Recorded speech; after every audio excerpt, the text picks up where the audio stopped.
All right, there we go. Good morning, everybody. Happy Wednesday, middle of the week, almost the end of, well, this time next week we'll already be in March. I can't believe it. February is come and gone. I guess that's just how it goes. We're just cranking through the year. 2 months down and 10 to go. Welcome, everybody. I'm your host and pilot, Uncle B. Today, I know I said in my Discord we were reading the Embraer 170, but I thought, sometimes that plane can be a bit finicky, and I didn't want it to turn into a frustration fest with it coming into Miyazaki today. So I switched it to the A320. It's still a Japan Airlines, Japan Air flight. This is on behalf of today's flight, brought to you by Parasox Airlines. Pair of socks. Just because you have a pair of socks does not mean they have to match.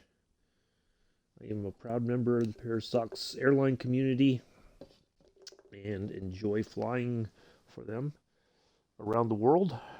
And any plane that I can throw myself into, even when I don't get to the destination. Anyway, so today we're taking off from Tokyo. It's, an hour, 1 hour and 11 minutes. I think we'll get there maybe a little bit quicker. We're going to depart. We're going to start up here and push back and make our way over here to runway 16 left or 16 left, depending on how you want to say it. We're going to climb out and we're going to make our way off the coast of Japan, and then we're going to descend and get in here into Miyazaki right here. This little airport right here. So I think there's plenty of runway. We should be able to get the A320 on the ground and get it under control, pull off the runway, park it, call it a day. Maybe run downtown for some sake and some sushi. Good morning, Joseph, and all that. So it's about 8:48 in the evening in Japan right now. Excuse me. So what I think we'll do is we're gonna bring the time back about maybe 4.5 hours or so, just so we have a kind of a late afternoon, early evening flight into Miyazaki. We'll leave the live weather on. I don't think it'll be too terribly bad in the air. I think we'll make good time. Uh, so um, so yeah, I think that's what we're gonna do. We'll bring the time back. Once we spawn in, we'll change the time. We're not gonna change it now, but we'll change the time once we're at the gate and get ready to start up and push back and all that. And then so yeah, that's what we got today. Only flight this week. I was gonna do it. I thought about trying to go back into the Ukers 52, and there's nothing wrong with Ukers 52. It's just that flying the jetliners right now is a little bit easier for me to deal with than flying an aircraft manually the entire way. So I apologize. I got the sniffles a little bit this morning. I don't know why. My sinuses are just giving me all kinds of grief today. Just gotta find a. Pardon me. I'm gonna blow my nose real quick.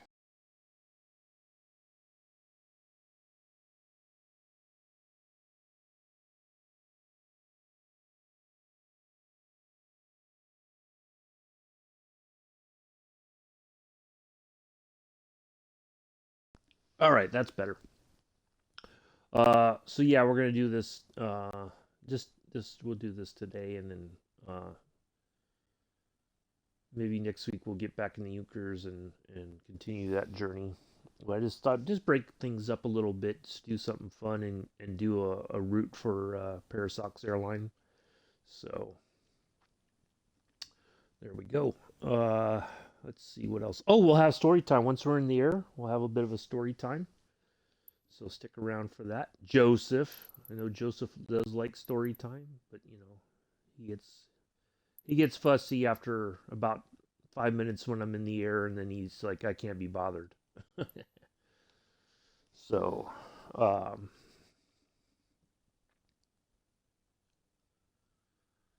so we got a big chunk from this vortac to this navigation point. This, I think it's a fixed point. Yep.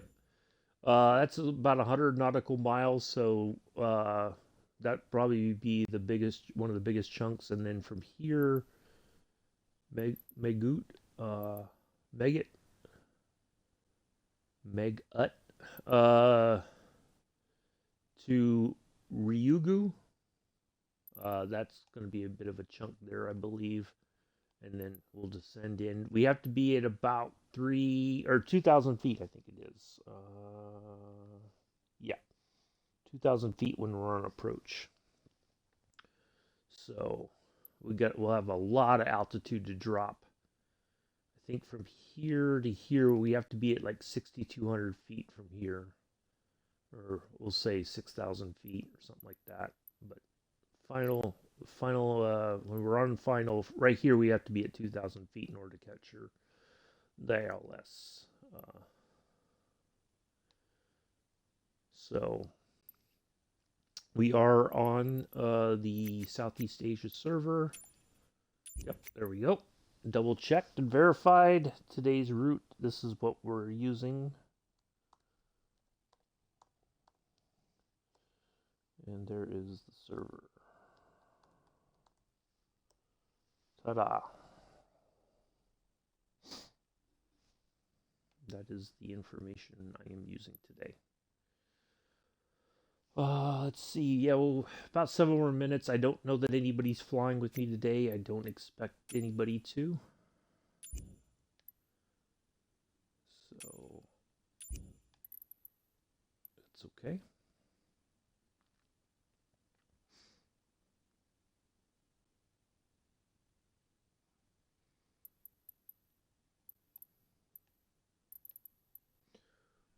Tokyo's busy. Quite a few people here. Well, it's still early in the evening. Most people are probably trying to get a flight in before they got to go to bed if they got to go to work or school tomorrow.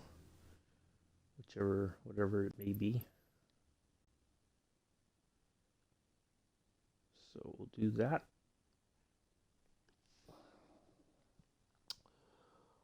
Yeah. Quick thank you to Omer B41 for the follow a couple days ago. They followed me when I was off stream, so I just want to say thank you for the follow for that. Appreciate it. Welcome to the Uncle B Sim channel. Might be a quiet day in the chat. If it is, that's quite all right. I know it's middle of the week and most people have things. It's like the other most hectic day of the week because everybody's like, I got to get these things done before Friday. Otherwise, Friday's going to be hectic and nobody likes a hectic Friday.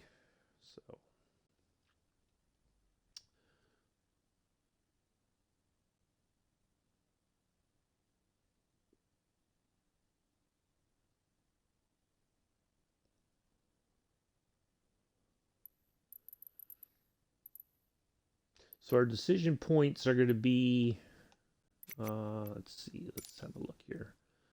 So our first one, we need to be at this one, we need to go from here, from Impal to Mexer. We're going to have to start our descent there. So 29, 24, 22, 6.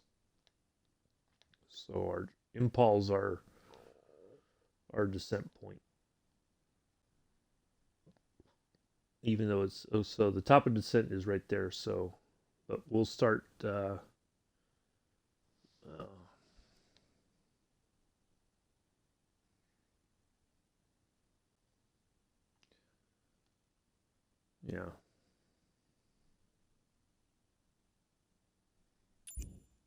So that's what we're going to do to get us set up for success coming into Miyazaki. I think I'm going to go ahead and spawn in at the airport and get everything started up, get the time changed. We'll leave the weather as is, unless it's really nasty looking out. I don't know. We'll find out here in a moment.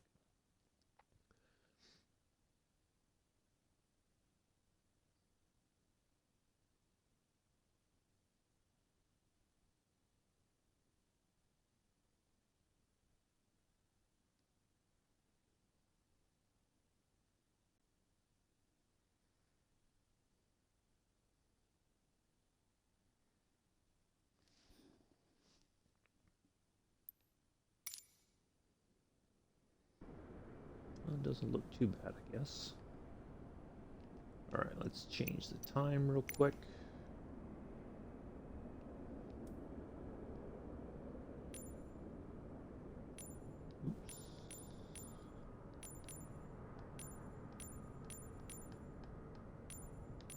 Boy.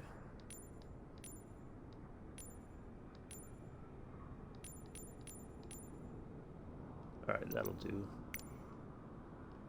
All right. Get that dialed in now. Let's just make sure we can. Yep, perfect.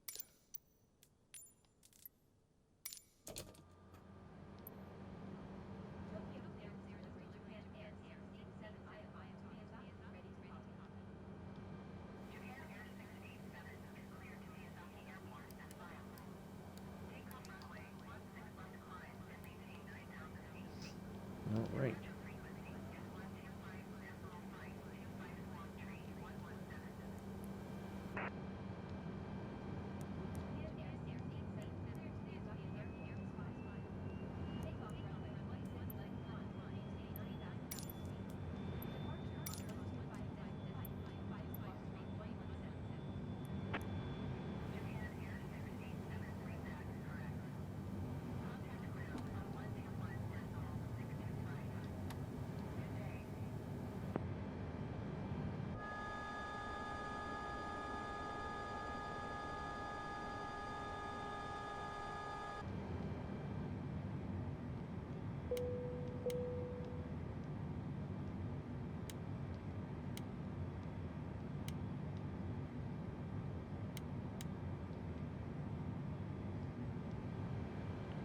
All right.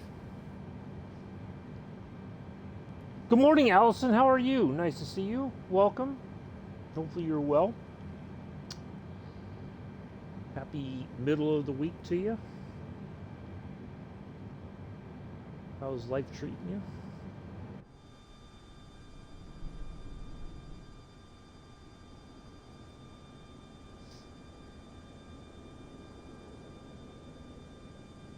Give a shout out to Allison. If you are not following Allison, you are missing out. I can assure you. You have no idea what you're missing. If you want to, work's hideous at the moment. Isn't work always hideous though? Allison does all these amazing historical flights that were done by female aviators. So if you want to know more about aviation history and female aviators in general, there is your streamer right there. And it is absolutely amazing. Very educational, very inspiring. Just, yeah, all kinds of cool stuff.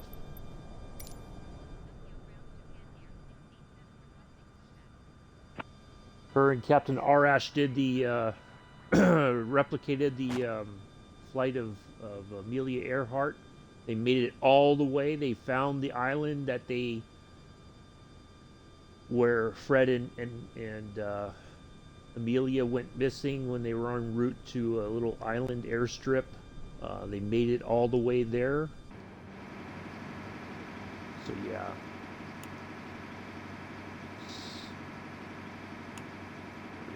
All right. Yeah, fascinating stuff. Always a very educational stream. And I still love the fact that she read from Amelia's journals. She did write everything down and then sent her thoughts back home, and all that stuff was collected. And Allison did a phenomenal job, kind of letting everybody know what Amelia's thoughts were during her travels. So, if you want to know more about that, do go check her out. Nice to see you here.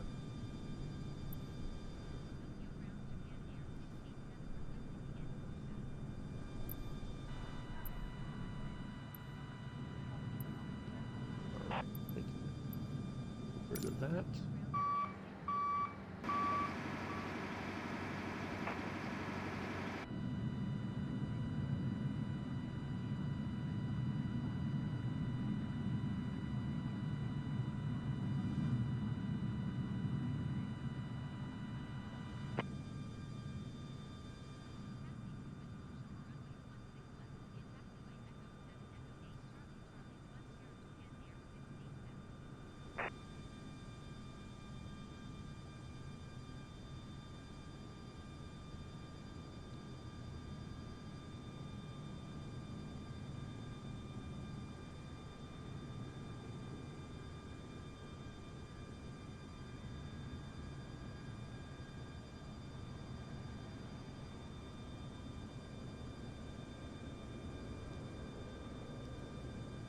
All right, we're a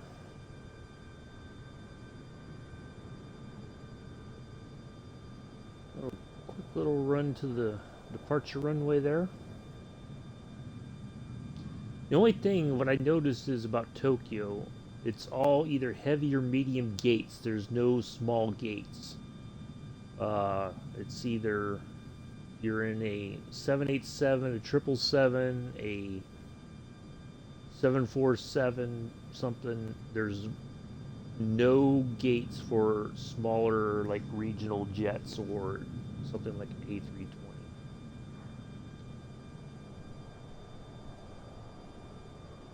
Ooh, look, somebody's in an MD-82.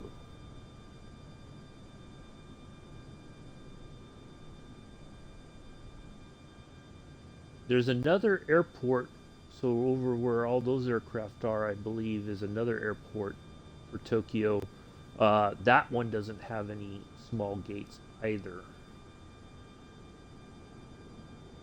But luckily, the medium gate that we just pulled back from, there was all the proper equipment for like the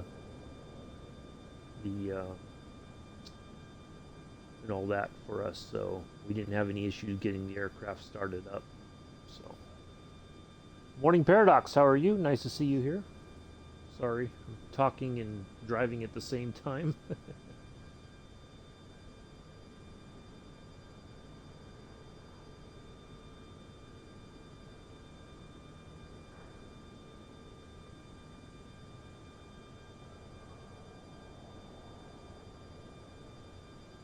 So yeah, I think this is the live weather, the clouds and everything, so I think we're going to be okay.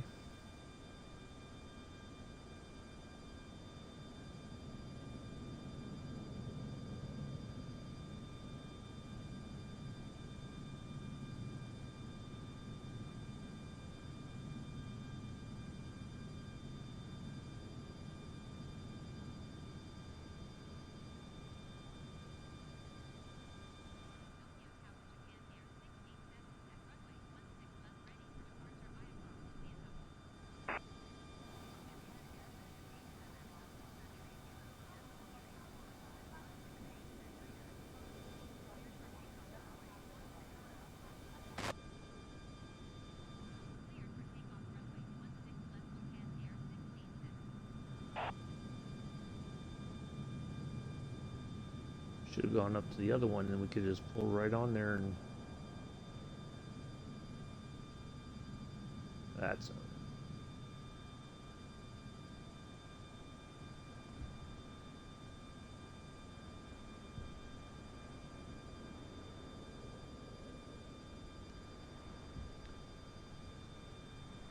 you do the same when driving trucks.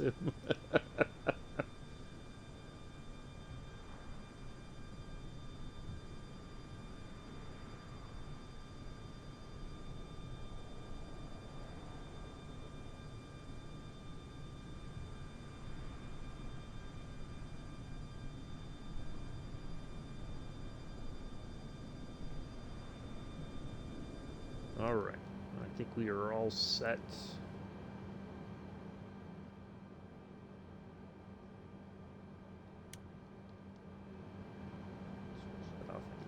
That's all right. All right, let's get in the air and go. Somebody's coming in on, looks like they're landing on the same runway I'm taking off. They must not have live weather on because 16 left, 16 right are the runways in use.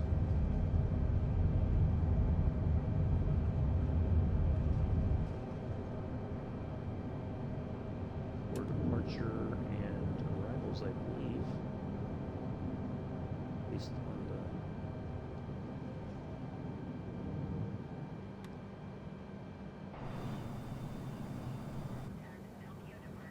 All right, there we go. We are on our way.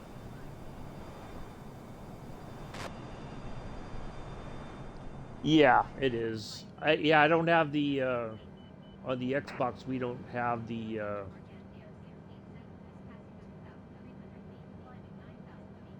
what do you call it?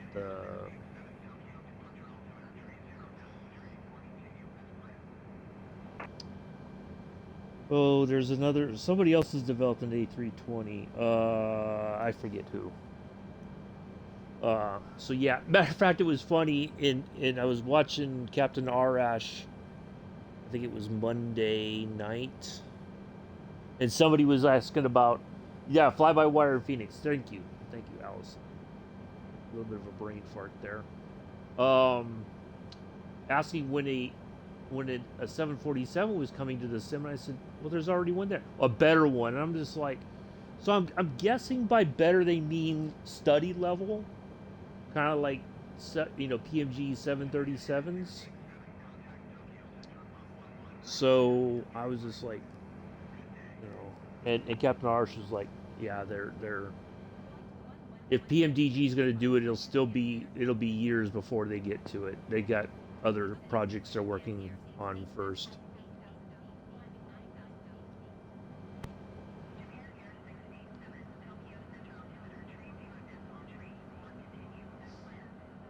All right, we should go to our next.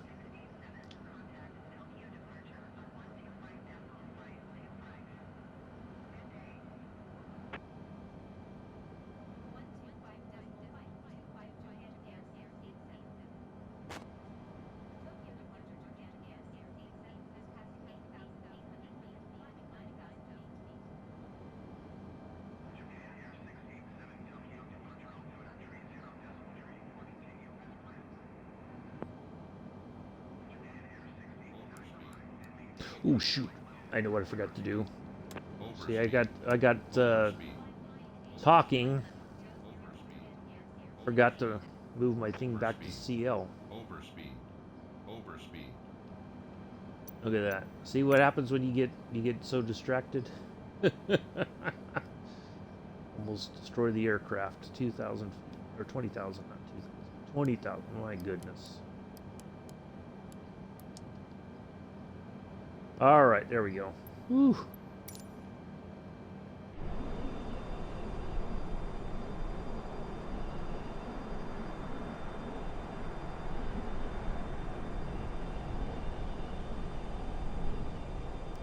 Alrighty. It's for yeah, there's yeah. We're just so yeah. I think that's what the person was talking about was they want to study level 747, which I could understand. I mean, I completely respect that, but um that's still sometime in the future, and it's just I don't know. I thought it was kind of funny when they were, when are we gonna get this? And I want. Well, so yeah, I just thought it was kind of funny.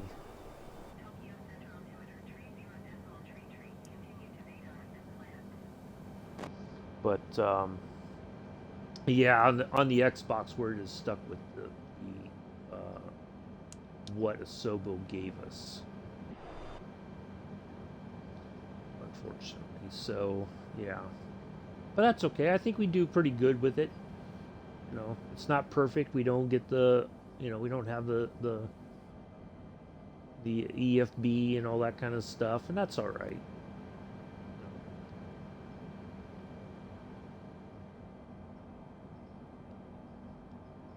All right, so we are all set.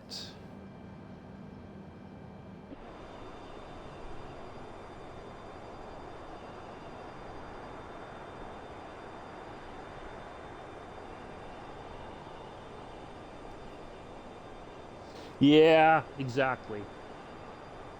Well, I would think if I had to venture a guess on, I almost said this, but I'm like, nah, I better not. I would think that somebody would probably release a decent study level 747, maybe an X-Plane 12, before we would see it here in flight Microsoft Flight Simulator.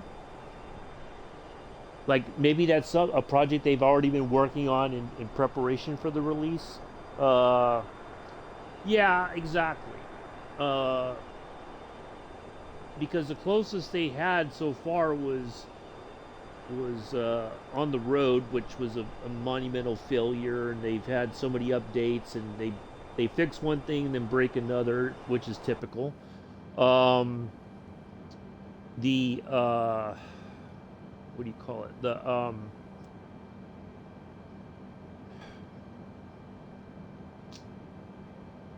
so yeah, most people would probably be dissatisfied. Oh, see, exact. There we go. So, but I think people don't want to buy another sim in order to satisfy that craving for a study level 747, though. You know, that's my guess.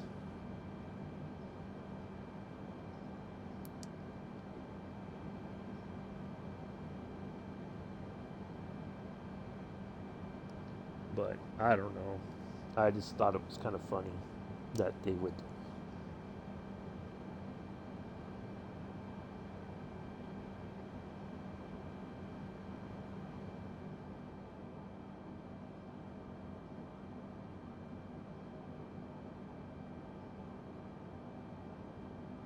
I had a feeling that there was one in an X-Plane 12 already.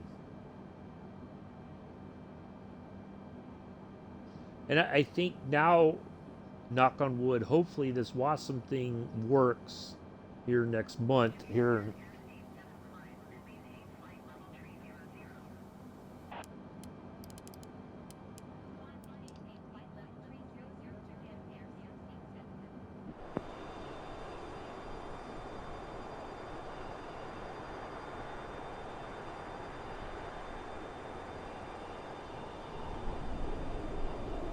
oh, I need to get my sure.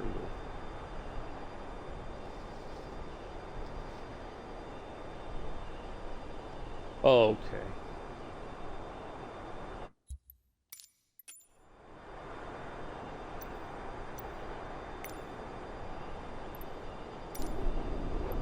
So it sounds like something they're going to continually refine and get working.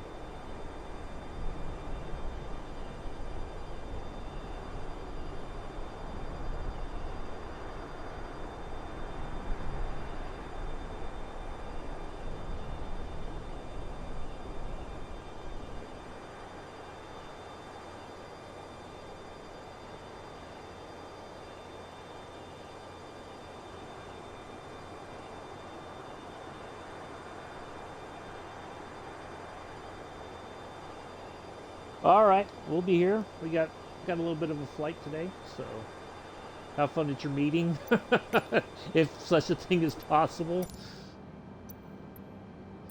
All right, so now that we're on our way and we're slowly making our way to 36,000 feet, flight level 360, where we're gonna live comfortably for a little bit, not too long. I don't think. So story time.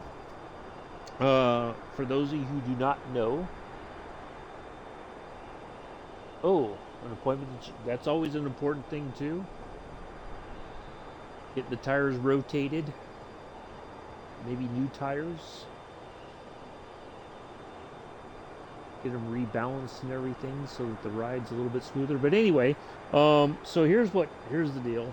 So way back in the day, you can look up the years and the time and all that, but I'm not gonna give too much information so that people start trying to play let's guess Uncle B's age, because that's nobody's business but my own. I was in the Gulf War, and so I'll set this up by saying that recently I happened to find, by chance, it wasn't that I was searching for it, it was actually in my recommendations for what they called the mother of all briefings with General Schwarzkopf, he was in charge of the Gulf War, the the planning and the implementation, and so he was the face of everything. He was the senior commander of the entire operation. And so what happened was he did this briefing. It was about an hour, where he talked about the entire operation. Oh, okay. Oh yeah.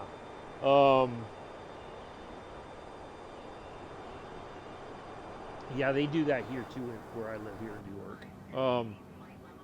Anyway, so it was about an hour. Basically, he covered the build up and the air campaign, and then the ground when we went into Kuwait and into Iraq from Saudi Arabia, and what everybody was doing. And then he concluded that, okay, as of this briefing, this is where everybody is, this is what's happening. The ceasefire hadn't happened yet. There was still some minor skirmishes in Iraq with the Allied forces, but he's like, this is where everybody is. And so but let's go back in time a little bit before that briefing. And I was in Germany, and my roommate at the time, when Iraq invaded Kuwait, we were in the field. We were on a field exercise in Germany, and so when we heard about this, everybody was like, we knew who Iraq was because of the Iraq-Iran war. We didn't know anything about Kuwait, so everybody was, Kuwait? Why would Iraq invade Kuwait? What's going on there? Because it's such a small country, and it's not a name of a country that most of us would be aware of, right? And so my roommate at the time, he was amongst the first group. Well, he was there was like a main body of soldiers from my unit that they were like, we're taking all these people, they're going to go to these other units to fill the ranks, and that was that. And so I had thought I was going to go with that group, and at the time I was working a staff job, staff jobs were, in retrospect, it was a cool thing to do, right? Because you generally, nobody really messes with you, you're busy enough as it is. I was working in the intel section, which they call S2. There's 4 at the battalion level. There's S2, S1 is your admin, S2 is intel, S3 is planning and a bunch of other things, and S4 is your logistics. And so then they all work together. They all give their pieces of information and whatnot to the battalion commander and the XO and company commanders and everything. They give that kind of a bigger picture thing. And then at higher levels, at division level, it becomes G, which means an even larger section, right? So I was working S2 at the time. I enjoyed it. It was not a bad job. So the master sergeant I was working for at the time, he was like, I know you want to go, but he said two things. One, I need you to stay here and keep an eye on things, because there was a staff sergeant who wasn't a bad guy. It was just that the master sergeant's fear was that staff sergeant would do something with classified documents and then all hell would break loose. Not that he would, be a traitor or anything. He just didn't want anything to happen. He says, I trust you with the shop. Stay here, handle things. Plus my parents were going through a divorce at the time. He says, I don't think that's a good idea for you to go. So I was like, okay, fine. So we get through Christmas and into the new year, and then the air campaign starts, and then they come around and they say, we need more people to go. And so what I did was and I see the commercials are playing right now while I'm talking. So let me hold off here a second while the commercials play. I apologize if you're watching, but now the commercials are playing. I'll wait.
Can anybody hear me? I know the subscribers can hear and see me, but I'm just wondering if anybody else can,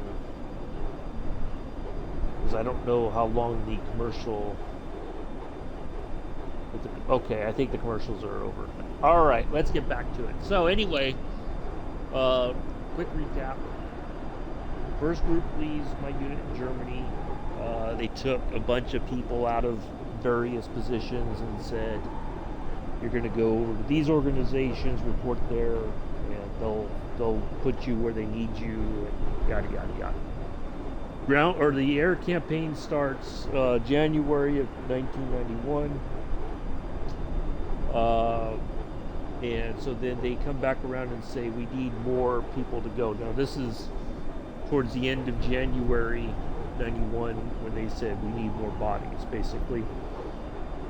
You can either, I was still working the staff job, they said you can either volunteer or you can take your chances and be told you have to go. So I thought about it. Now in hindsight, I was young, I was a bit young, wasn't really thinking.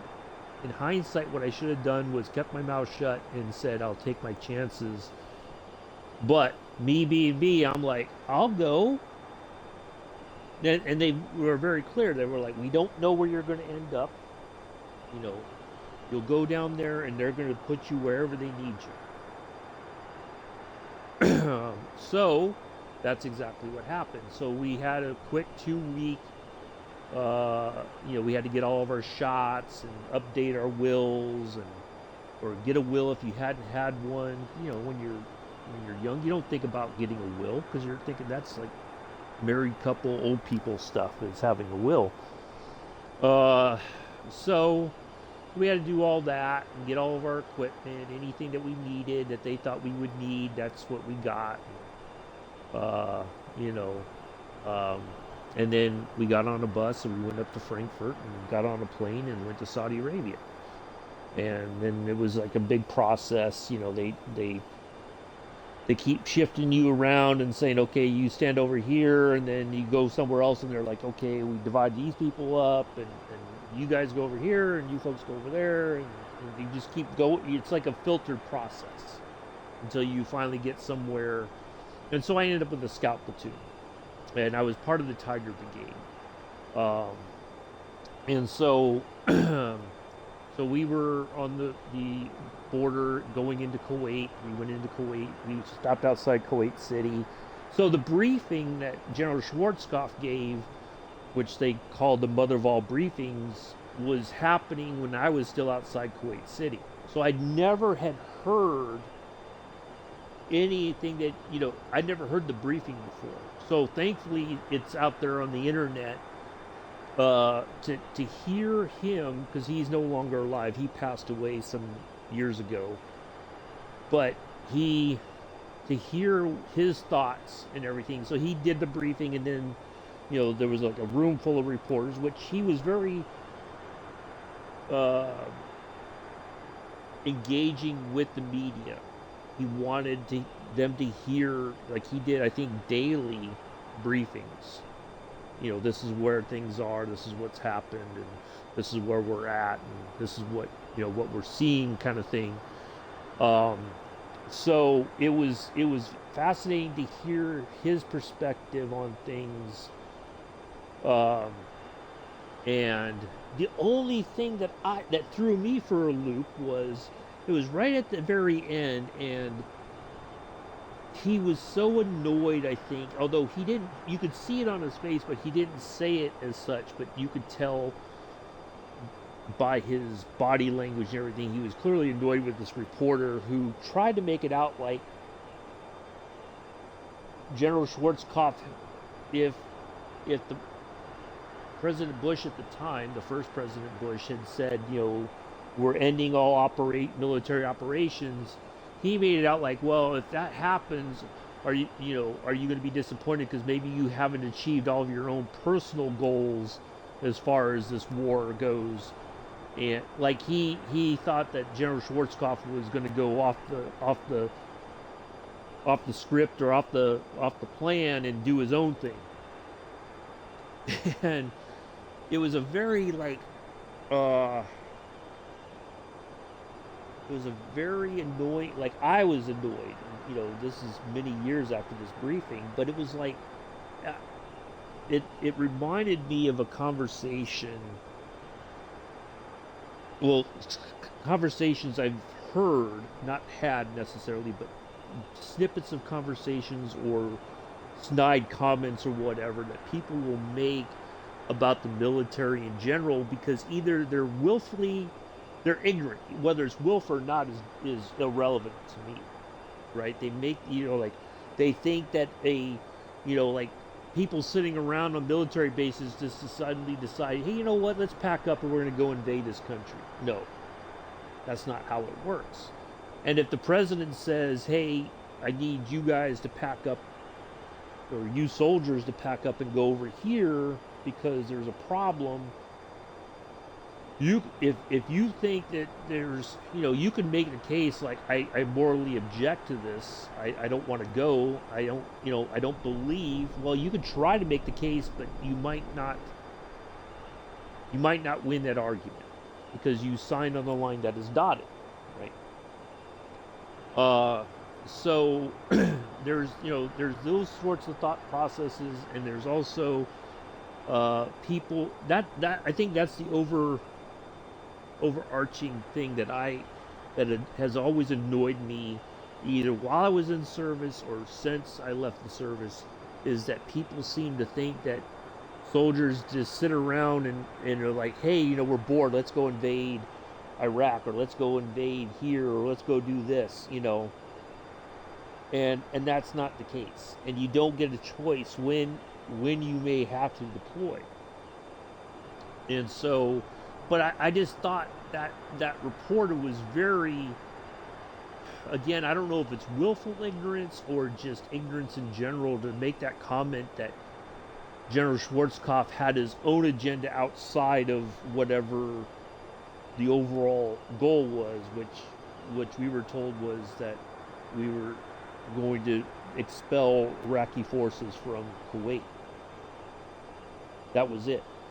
And he made it clear that, you know, some units had gone to the Tigris Euphrates area, but that's where everybody held up to see what was going to happen next. I was told we were supposed to go all the way to the Tigris Euphrates Valley, but we stopped outside of Kuwait City. So the goal, I don't know if that was like they said that just to kind of throw out some misinformation, you know, like false intelligence, so that the Iraqi government might think, oh, they're going to go all the way here. Okay, let's maybe stop and all that kind of stuff.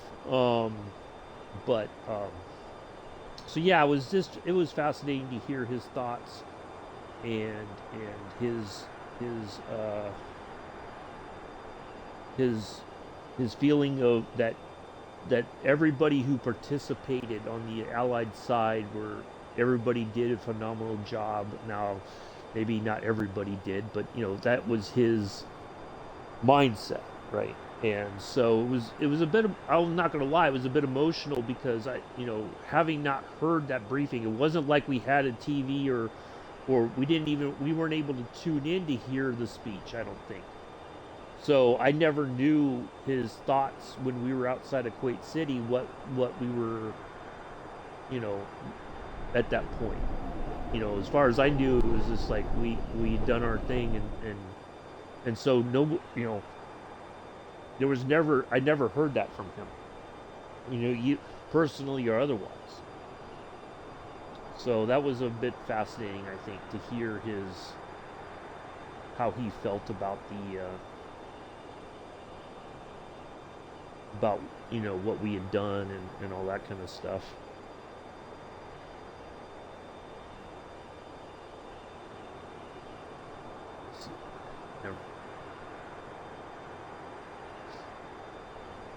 So anyway, that's story time.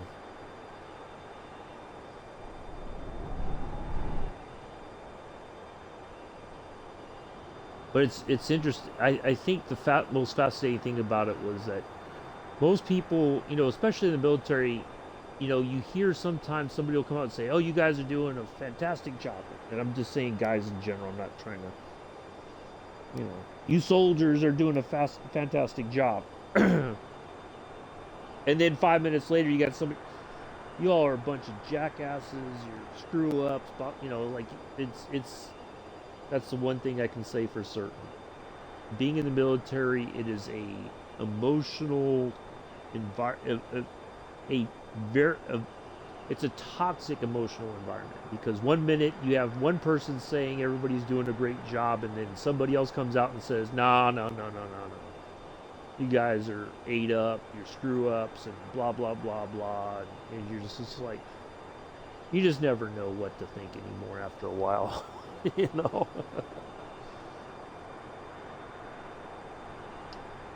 Yeah, it was interesting to watch. I watched the whole thing because I'd never seen it, and then at the end, when that road reporter, I'm just like, I probably would have ended the briefing at that point, and that's exactly what General Schwartz. He's like, yeah, I gotta go. Duty calls, kind of thing. Thanks for everybody being here, kind of stuff, and I don't know.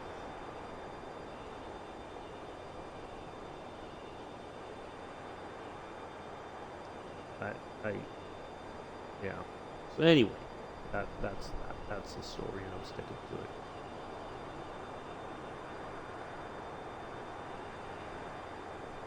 to it. It's one of those military operations, I think, that has, over the years, it's kind of gotten lost in time. I can, I'll remember because I was there. You know, I landed in Saudi Arabia on Valentine's Day. You know, I landed back in Germany on Tax Day, April 15th, which, you know, here in America they call it Tax Day. So there's things that you don't forget, but yeah, over time that uh, Desert Shield and Desert Storm have kind of just gotten lost in history, because the ground campaign only lasted 100 hours, and I tell you that 100 hours felt like a lot longer. Um, because, well, for two reasons. One, I was in the back of a Bradley fighting vehicle. That that was what the scouts used. Um, so we were in front of everybody else. Well, you had special forces, but you know there was us, and then the main body was right behind us. So we were supposed to identify and pass down information, but that didn't exactly go according to plan. We had one of our Bradleys had the highest tank kill in the battalion, but they massively downgraded. They were like, no, but it's like, well, by all rights, maybe he should have gotten that silver star, but you know, people got a little bit fussy about the awards and all that kind of stuff. But I forget where I was going with this. So yeah, I know. So not only was I in the back of this Bradley fighting vehicle, cramped in with all this equipment and tow missiles and ammunition and stuff, but we were also in our chemical warfare gear, because we were told that there was chemical mines, and you know they told us to put all of our gear on, including our protective masks. So it's already hot out. You know, it's, even though it's like February in Kuwait, in Saudi Arabia, it's already hot as hell. And so then you put this protective mask on, and we wore it until we were well inside of Kuwait. And then they were like, okay, you guys can take everything. And so it was like, you take this mask off, and it's like you felt like a layer of your skin was peeled off with it. And so it was very miserable. Yeah. So when people talk about hot or whatever, I have to chuckle sometimes, because I'm like, no, you don't know the true meaning of hot. When you have all that gear on, and you're cramped inside a little vehicle, and there's no air conditioning, then it's hot. Because it's like a big metal box, and you got the sun beating down on you. You know, so there was no air conditioning at all. So yeah, I can't help but laugh when somebody talks about, oh, it's a little hot, oh, I'm uncomfortable. No, you don't know the meaning of uncomfortable, I can assure you.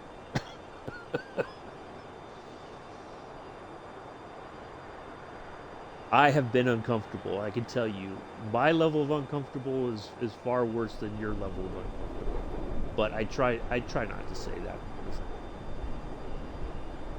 and I'm the a-hole. But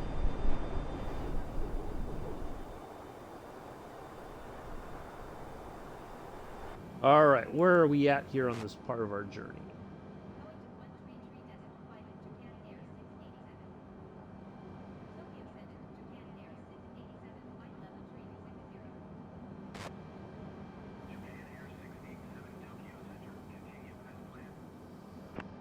We're making our way, folks. We're almost there. We're a few. Let's see. Have a look here. All right. So Impal, of course, was where we're going to start our descent. So we're on our way to N-Kix. Yeah, N-Kix.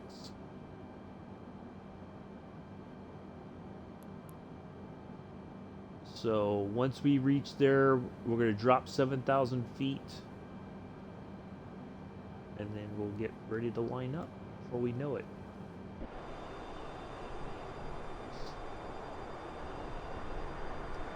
So thank you all for being here today. I know, like I said, Wednesdays is usually one of those crazy days.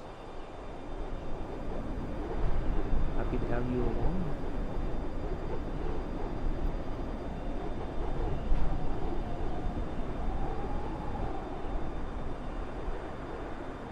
cruising along nicely here at 36,000 feet.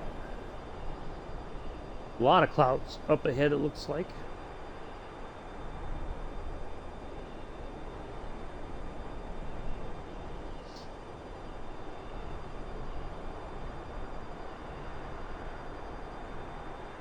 Today's flight brought to you by Parasox Airlines.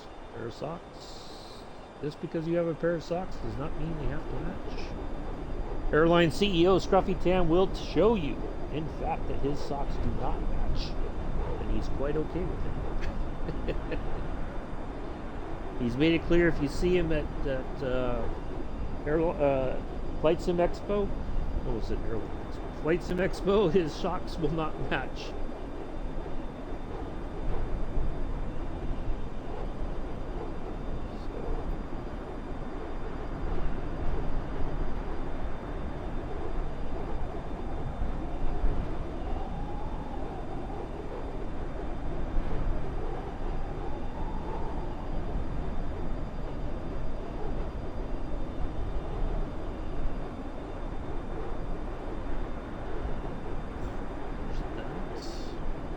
I don't know, somehow last night, I know when I went to bed, I plugged my phone in to charge it overnight, and somehow it did not charge. So like because I have on my iPhone, I have one of those battery cases that will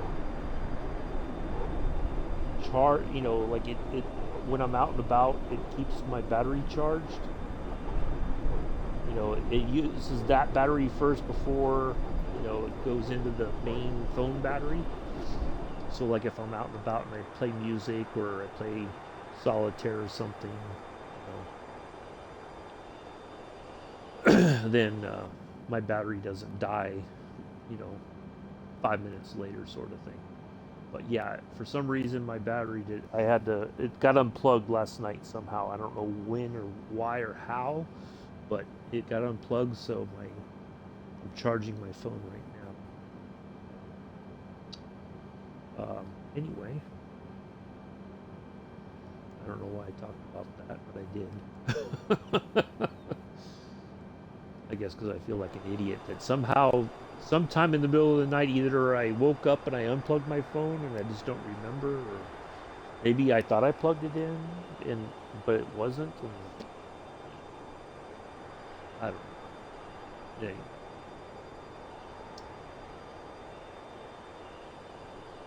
Yeah, he said if you see him at Flight Sim Expo, he will not be wearing matching socks.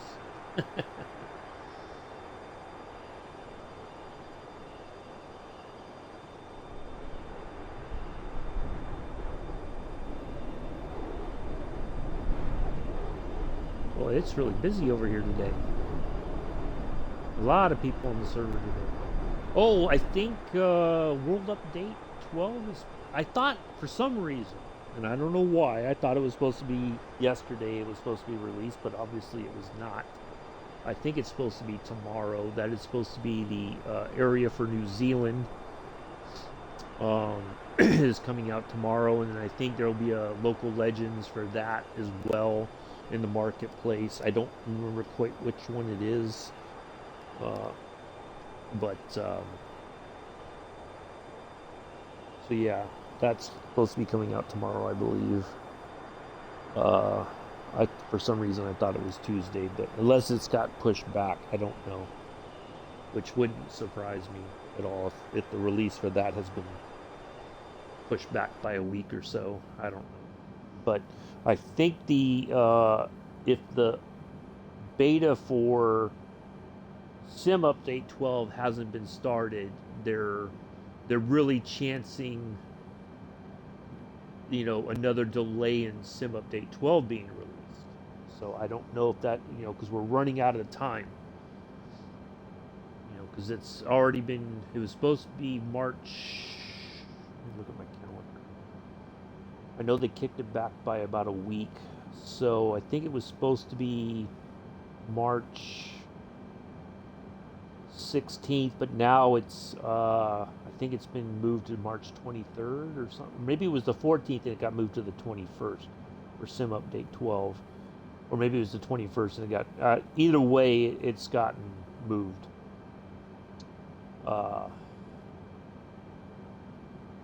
Uh, boy, in a few weeks' time, our daylight saving time ends here in America, so we will go forward an hour, which means I have to think about the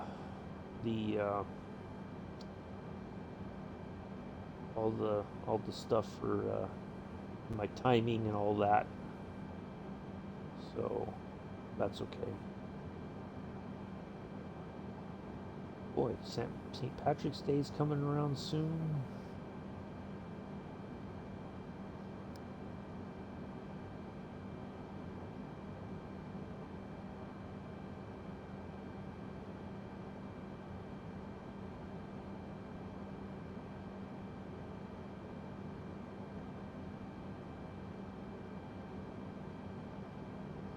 All kinds of good stuff. I remember St. Patrick's Day in Savannah has a big St. Patrick's Day celebration. Or they used to. I don't know if they still do or not. All right. Ottawa.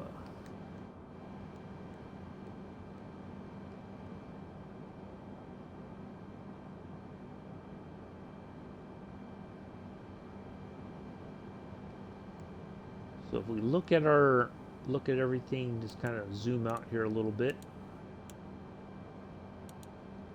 There we go. That is the remainder of the flight. Oops.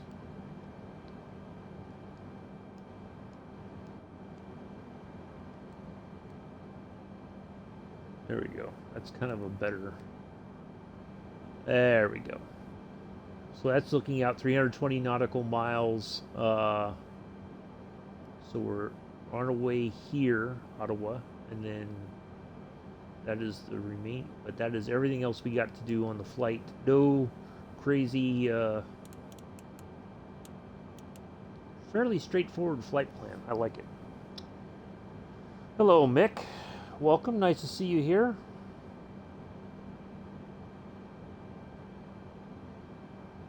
I just saw Joseph say afternoon, Mick, and then you replied, and I didn't realize I was showcasing the what we got left to do. But so yeah, we're getting ready to descend here pretty soon into start our initial descent into Miyazaki. There's our lovely A320 liveried Japan Airlines.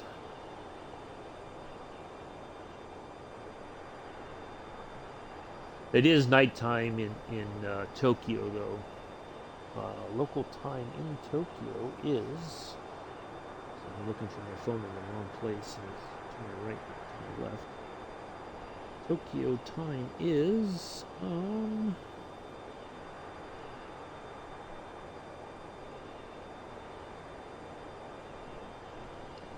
10 minutes to 10 in the evening. So almost 2200 in the evening in Tokyo. We've changed the time to give us a little bit. Hello, Infidel Farman. How are you? Nice to see you here. Welcome. There is Scruffy's right-hand man, Infidel. I forgot to say hi to him the other day on Sunday in Scruffy's chat. He let his displeasure with me be known in the chat. That's okay. I apologize. I try to say hi to all the usual suspects, and I missed you, unfortunately. I apologize.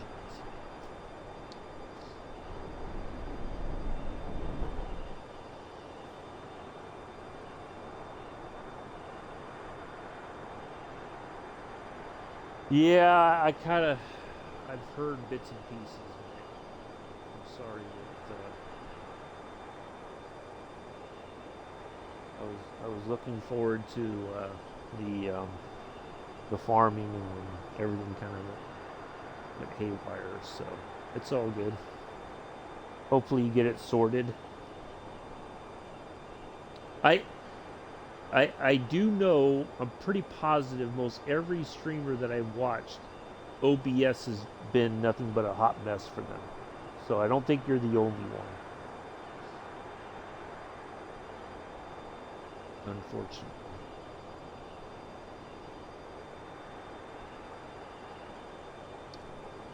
Well, good to see everybody here.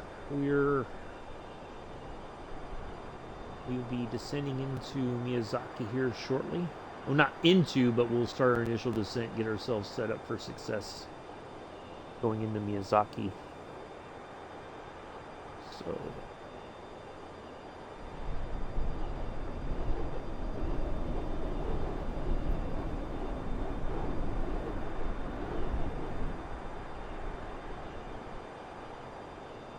I tell you, finally getting that flight done from Timmins down to Venice Municipal. My goodness.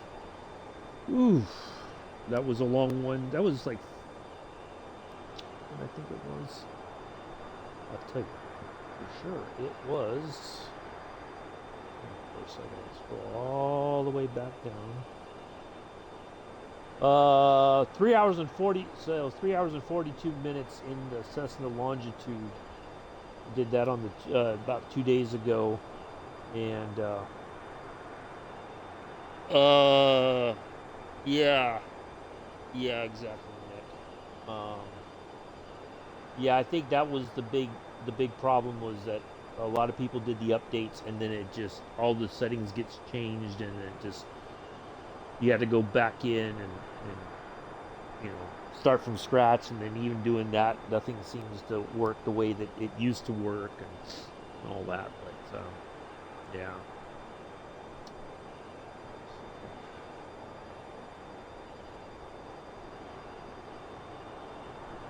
It's like nobody tests stuff anymore. Test stuff. Before they do an update. They're like, oh, let's make sure this all works together. Oh, it doesn't. Oh, maybe we shouldn't do an update just yet. Let's sort out all the issues and talk to other people, Gee whiz, that must be so difficult to do.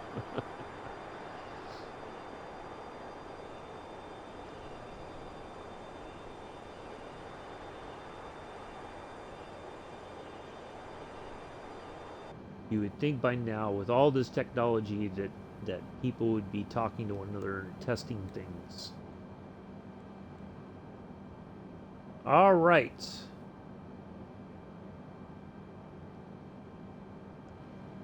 Let's get. Oh, it says flight level 210.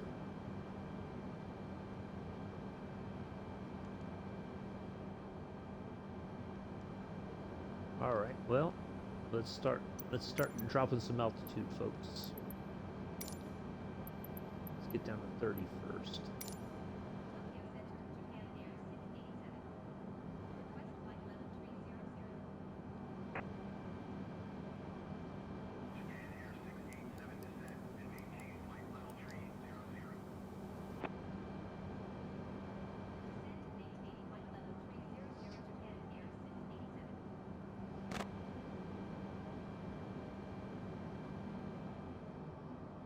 Even though we didn't have any in-flight service, we can alert the flight crew that we're starting our initial descent so they can go through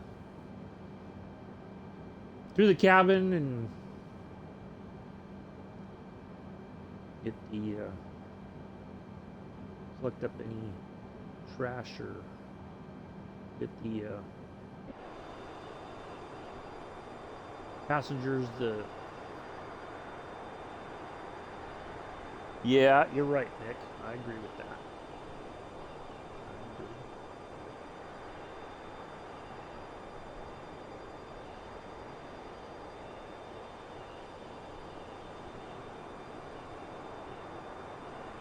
Alright, we're going to live in the clouds here for a little bit, folks.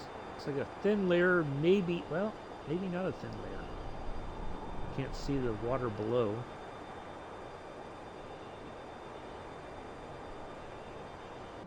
Alright, so there's 30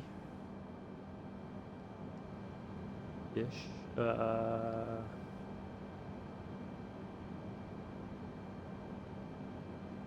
think we can drop 8,000 and A322.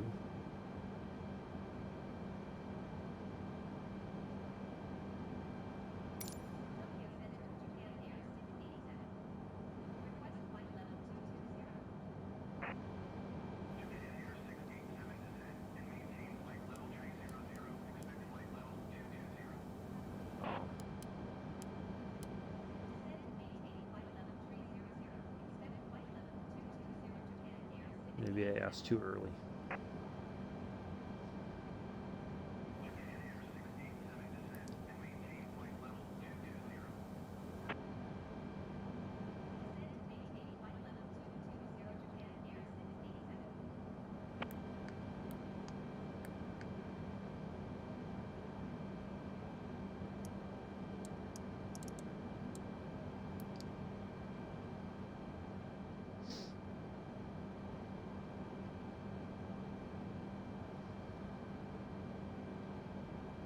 I'm doing fine. My arm is still, I tell you, just doing the simple movements is a bit of a challenge. I mean, it is really, all the muscles and everything are super stiff, and it is a real challenge getting this thing moving again. It sucks. Honestly, it really sucks.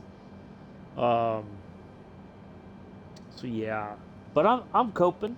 I'm doing okay. We had the thunderstorm and some freezing rain, and then so that passed through. That was fun. Not.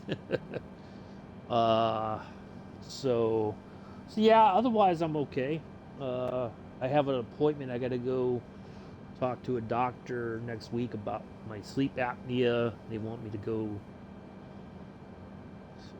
I got to go somewhere. It's not local. That's the thing that gets me. Um, Apparently, they said there's no local doctors who can do my appointment. So I got to get. I got to do that next Tuesday. Um, so yeah, that's the fun part. Not.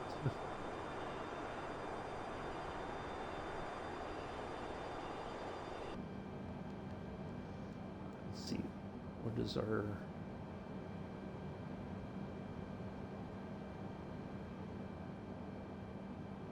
Okay, so that one. Okay, so we're okay. So we'll be close to that. We'll just drop down. Once we get to 220, we'll just get another additional. So yeah, otherwise I'm doing okay. Just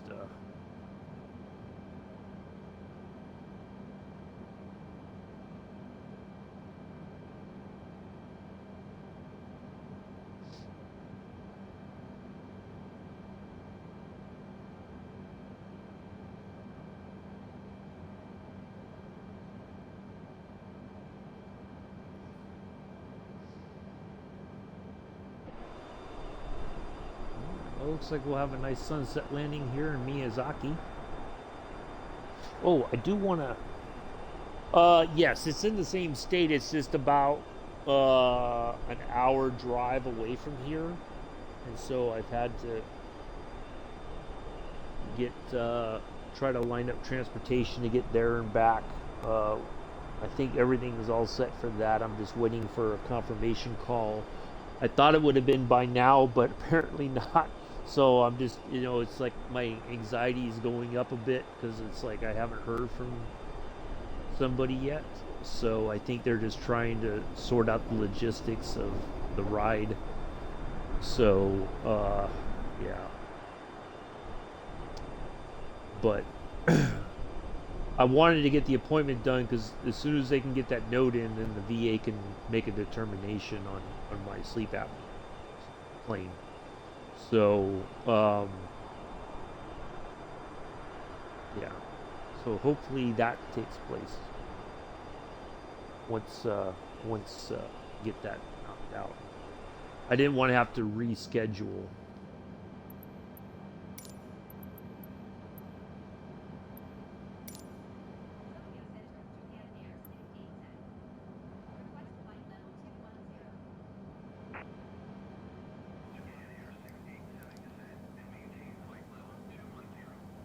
All right, there's that.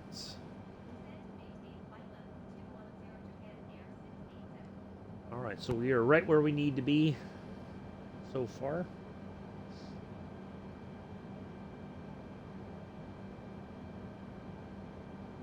Now, if for some reason the sim does crash while we're getting ready to approach here, getting into our initial descents and all that, I do apologize in advance. I just never know when the sim is going to have its own agenda and decide to do other things. So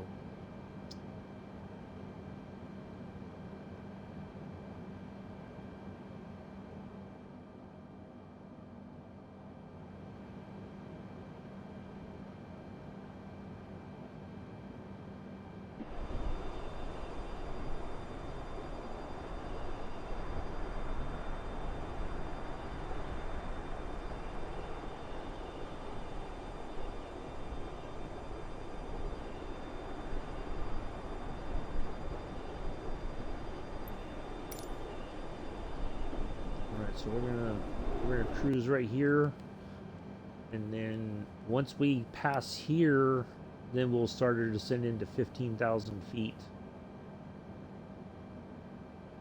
I don't know why this says flight level 222, but I kind of feel like they're gonna say go to that, but then we bypass that and then start our next descents and all that. So went in for a blood test and she said she was braver than her mom, so now she has a big head about it.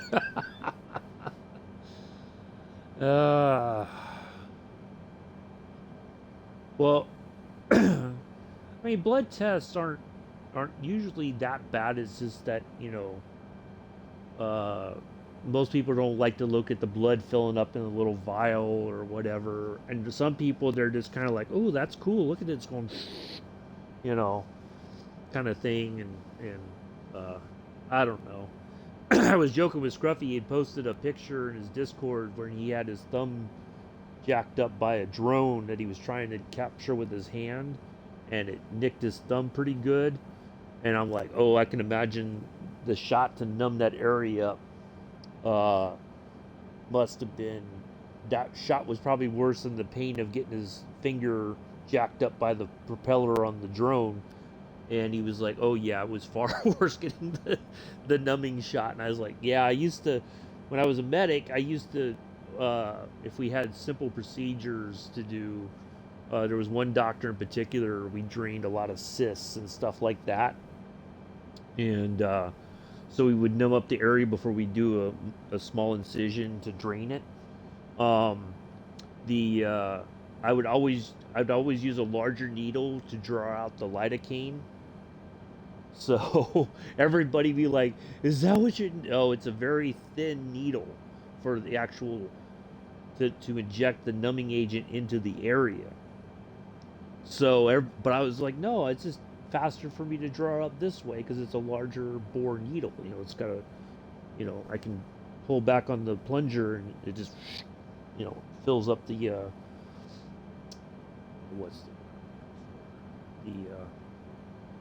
oh, I know the word too.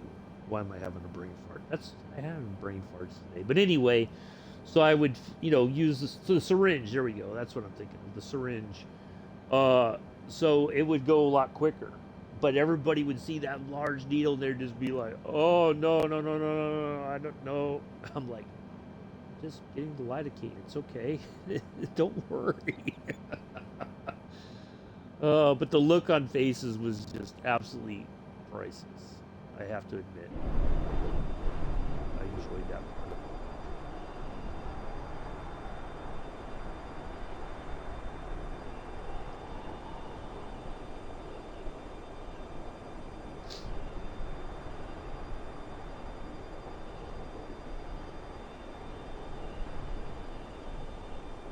See, I always look away because mainly because I know, like most of the people at the clinic that I go to are really good in the lab. Like They find the target. They're very quick about it. It's generally painless and all that. But you never know when you get that one new person that starts fishing for the vein, and the next thing you know, you got this massive bruise on your arm where they blew the vein and all that. Yeah, so I just look away so I don't say nothing. But I always tell them, like, yeah, if you go in this arm right here, there's the target. You can't miss it. Which is usually my right arm, which would, of course, when I had the accident, they couldn't put an IV in my right arm at all for obvious reasons. But they were like, well, let's put an IV. The one that was in my hand, they put it in my on the top of my left hand.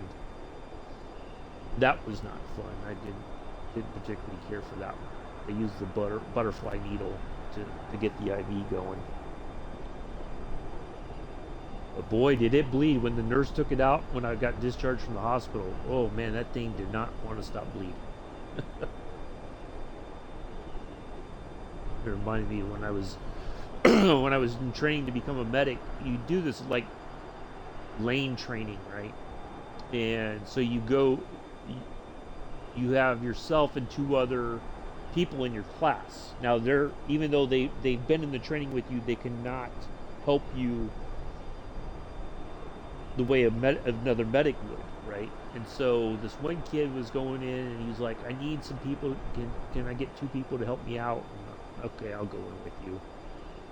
And he starts the IV, forgets to release the tourniquet, the little blue rubber band thing, and so the blood's coming out of the he hadn't even connected the IV bag. And so the cat, everything's in, but it's just like the blood's coming out, and I'm just like trying to move my arm so I don't get blood all over my uniform. And the instructor looked at me and said, "Don't you say a word. Let him figure it out for himself."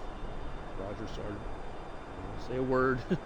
But it's like I'm trying to move, like I'm holding my arm way out and trying to lean out and let it bleed somewhere else instead of on me. So yeah.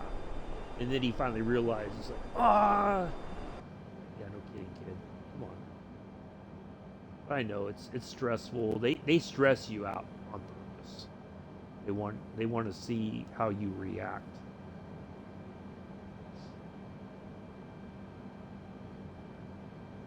If you can keep your wits about you. I think he barely passed. But hello, Milla. I'll just grab the parachute, can't stop later. All right, hi and bye, Bex. Nice to see you here. Enjoy the rest of your day, whatever you're up to.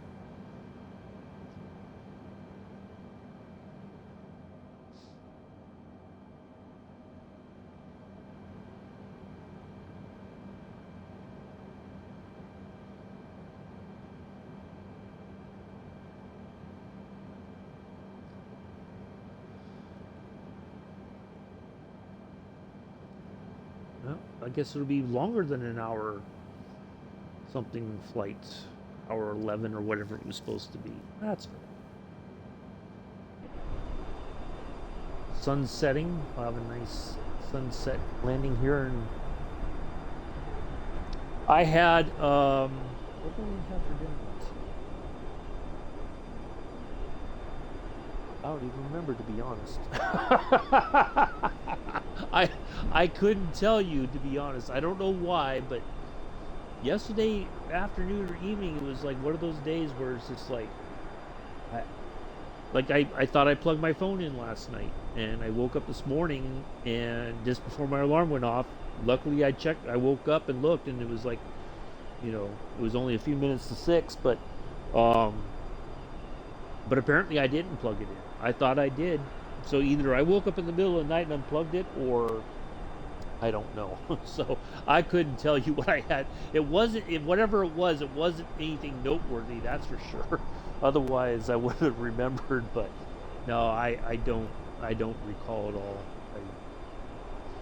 But I had, I know you and I have talked about it before. I've been watching Everybody Loves Raymond, and I just watched. I'm in the 5th season now, and they just did the trip to Italy where Robert met Stefania, and then he's like trying to figure out which woman he wants to be with. So, yeah.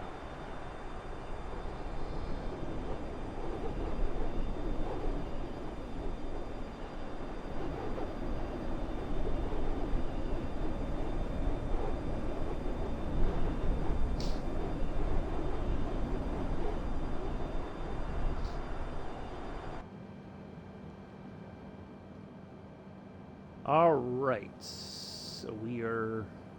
All right. Let's drop that 6,000 feet here.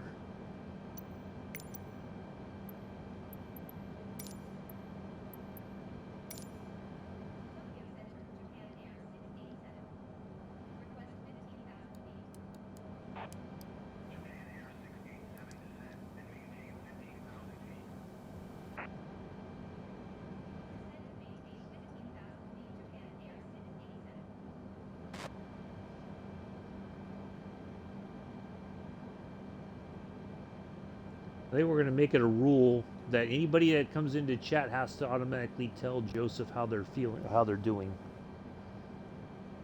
Oh yeah, he had to choose between Amy and Stefania, and then he also was like getting involved again with his ex-wife and all that. Yeah.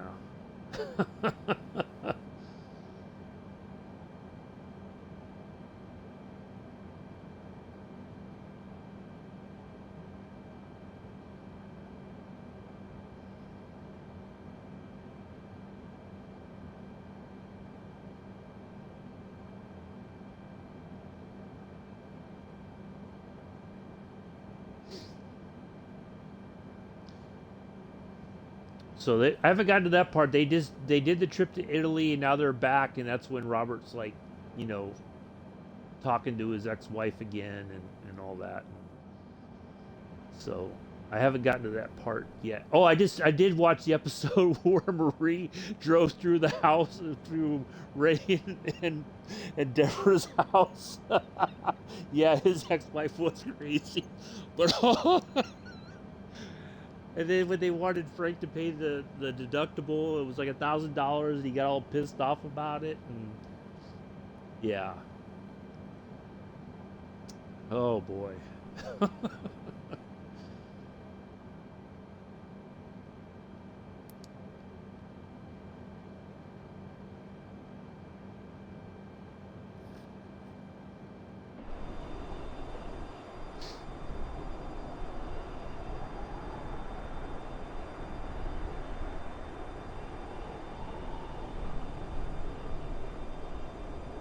Yeah, I think I'm gonna put a Nightbot warning. If you're coming into the chat, please tell Joseph how you're doing.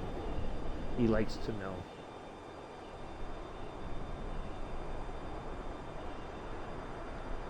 Yeah. And then Ray freaks out about the wallpaper is not the same as it was before, and he wants it fixed, and his dad's gonna pay for it to be fixed to print the wallpaper that matches the original wallpaper. uh,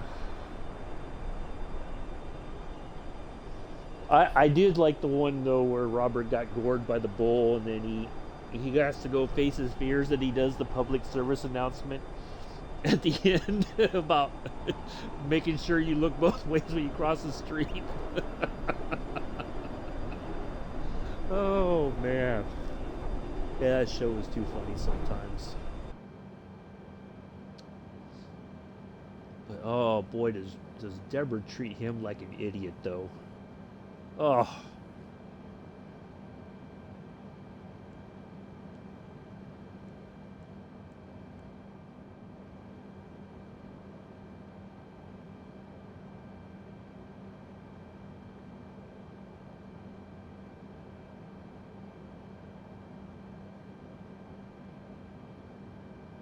All right, we're almost there, folks.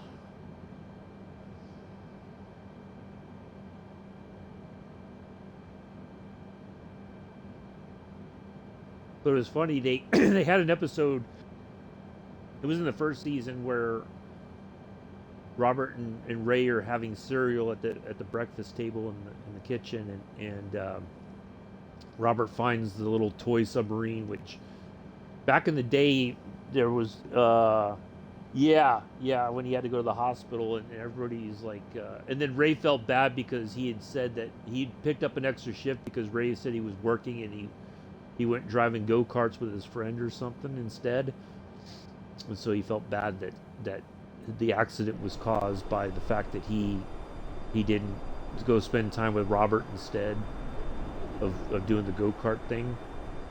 So yeah.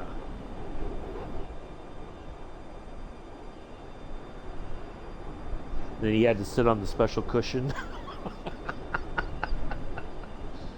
uh,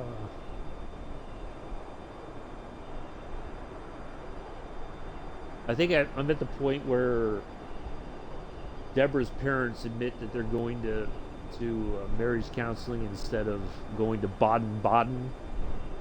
They were telling everybody they were, and then Ray finds out that they're actually going to somewhere in New Jersey for marriage counseling. And he's all happy because he's like, oh, then her parents aren't any better than my parents.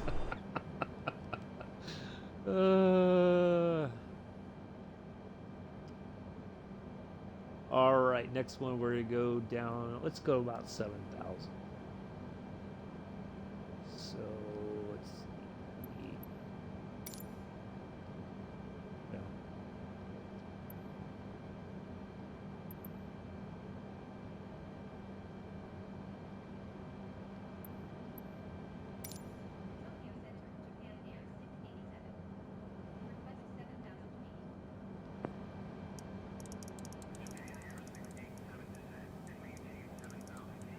Let's get some speed down here.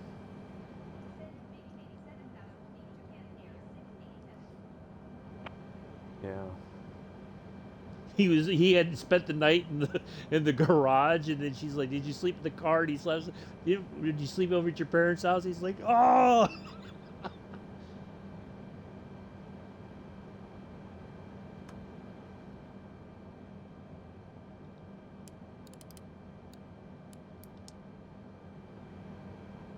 All right, there we go.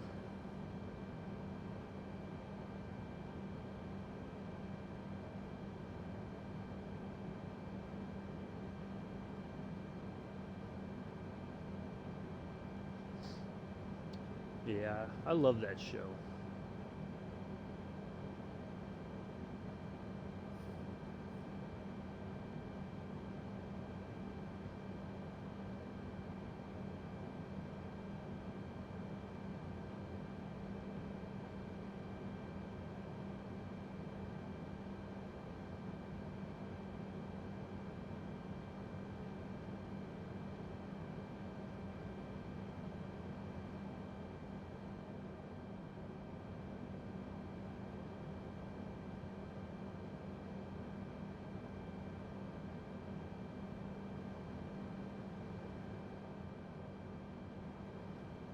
We probably could have gotten a little bit closer. I should have checked that distance. So we're going to get down to 7,000 very quickly. Actually, you know what? We'll add 3. We'll just stop off at 10. And then we'll...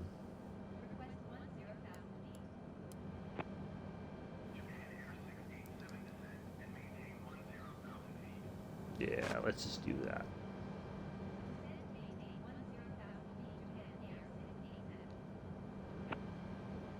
That's probably better. Then we'll go down to 7 once we're a little bit closer. Oh yeah, when they did yeah, they did. That's right. Although initially Kevin was Kevin, and then all of a sudden he became Doug. So which I thought was kind of odd, but yeah, he did do. They were in each other's episodes.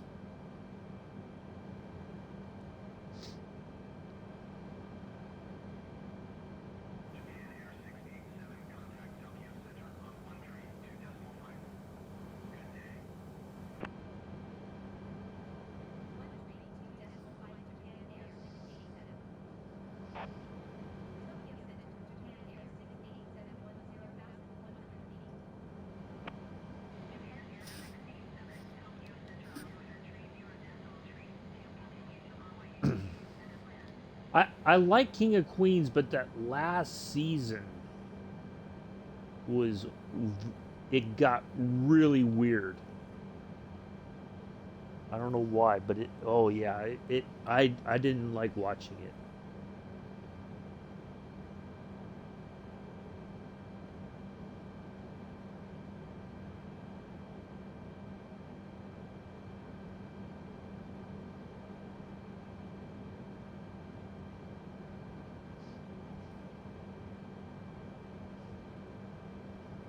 Nope. It's like getting some yeah.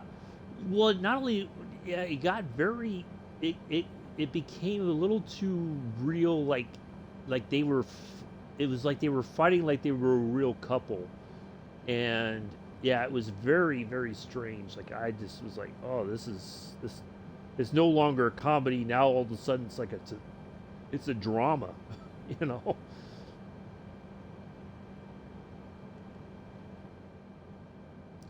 Yeah, we'll get a little bit closer and we'll drop that last 3,000 feet. I forgot this is another one of those large chunks of the flight.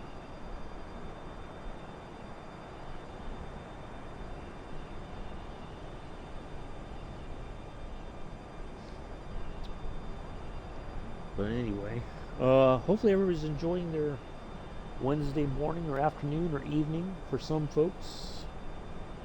Early Thursday already. So yeah, I think. Matter of fact, you know what? Now that while we're coming in on the descent here, let me look. Don't.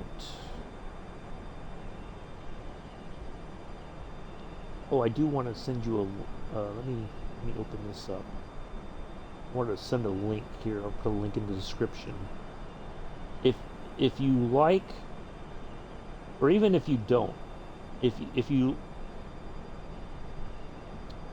I happened on this quick little a minute 50 video the other day.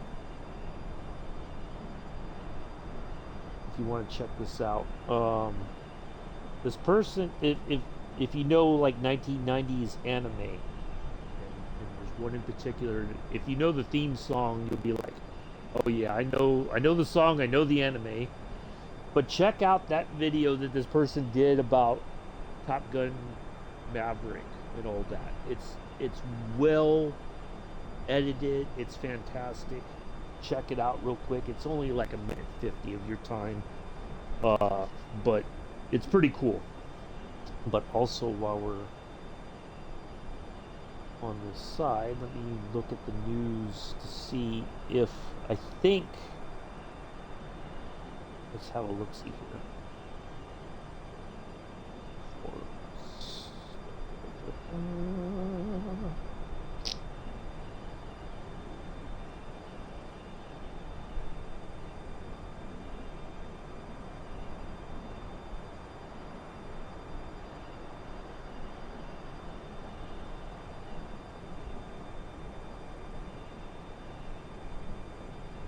All right, let's see about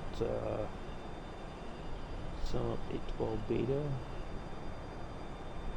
Oh, I guess the beta's already been out.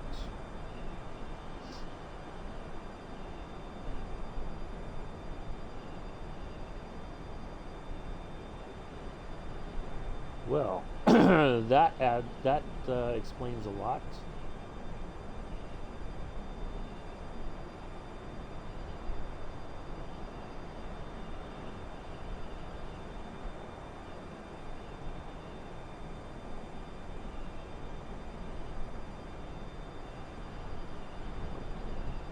So Sim Update 12 beta is out already. So I'm guessing World Update 12 should be out tomorrow. I'm thinking. Alright, where are we at? So yeah, the beta for Sim Update 12 has been out for a week apparently. I missed that. I missed the I didn't know that had been released. Apparently it has. Where are we at now? 40, just under 50 nautical miles. We'll get a little bit closer and we'll drop to 3,000 feet. But yeah, do check out that quick little video. It's pretty cool. And it doesn't spoil anything. If you haven't seen Top Gun Maverick, there's no spoilers or anything. So don't think that you're going to see something that's going to give away the I don't think it will. Nothing that you haven't seen in trailers or commercial ads or whatever. But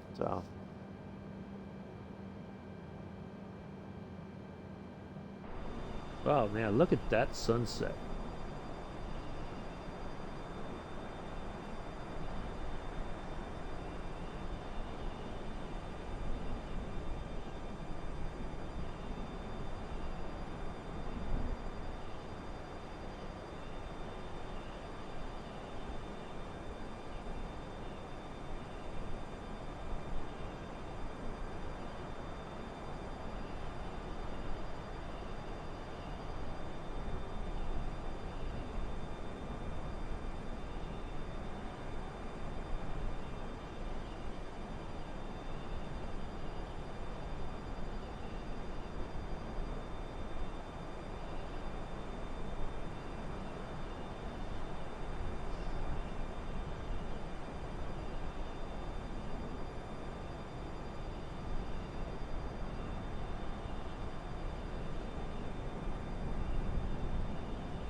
Oh, somebody's in an SU-57. RAS. R-A-S. Thank you, Flying Formation.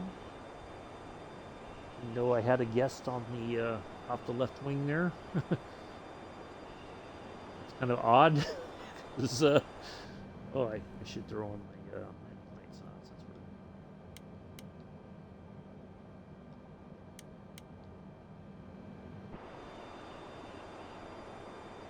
We're not off the coast of Russia or anywhere else. An F-16 might have been a little bit more appropriate. Maybe an F-15. Heck, maybe even an F-14.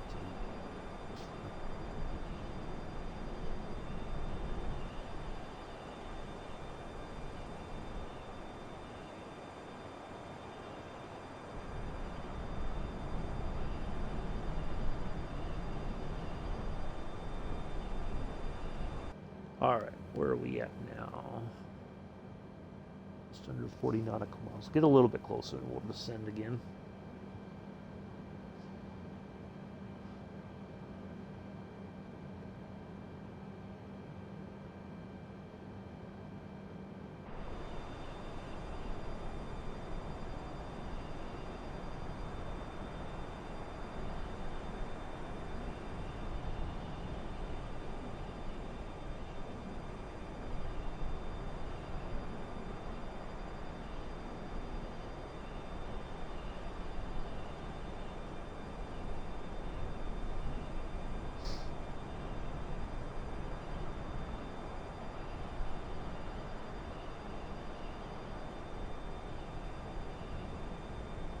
Yeah, what else was I going to say?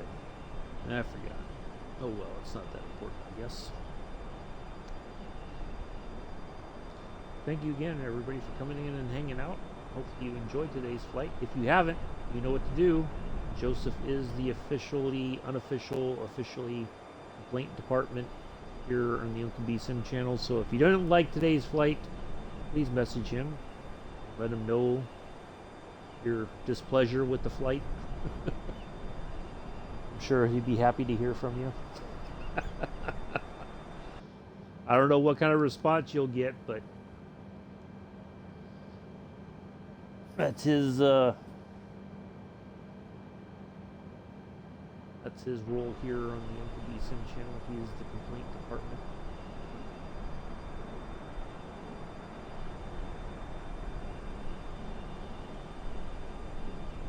Also, if you're a fussy eater, you and Joseph will get along. He likes to be fussy when his mom makes him food. So if you're fussy like that too, you guys, you'll get along with Joseph.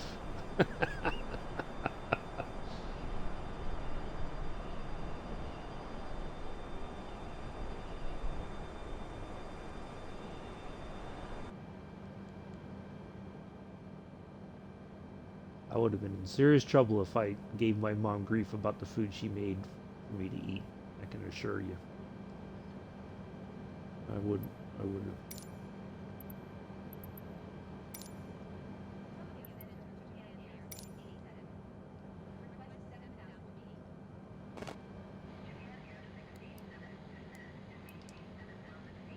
There we go. Yeah, exactly, Bella.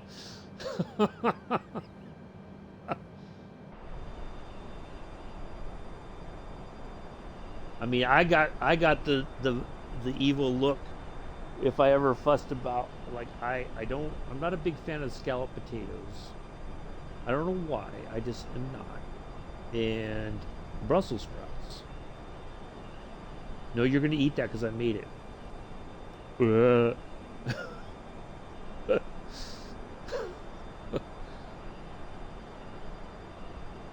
you're gonna sit at the dinner table until you eat it all. And then it just became a waiting game, you know. But yeah.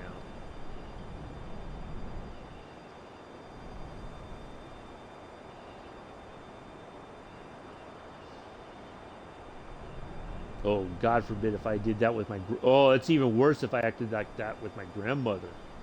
Ooh, you talk about get the dirty looks. Yeah, exactly. Oh yeah, let me fuss with my grandmother back in the day about what she made for dinner when I would visit during the summer for a week. Oh boy, I don't think I ever did that because I knew that if I did, I would have gotten it, and it would not have been pleasant.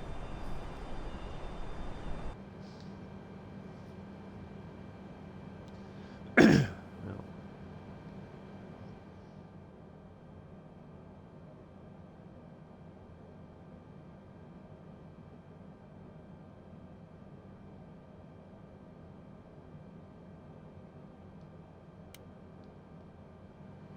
It'll shed a little light on the subject here.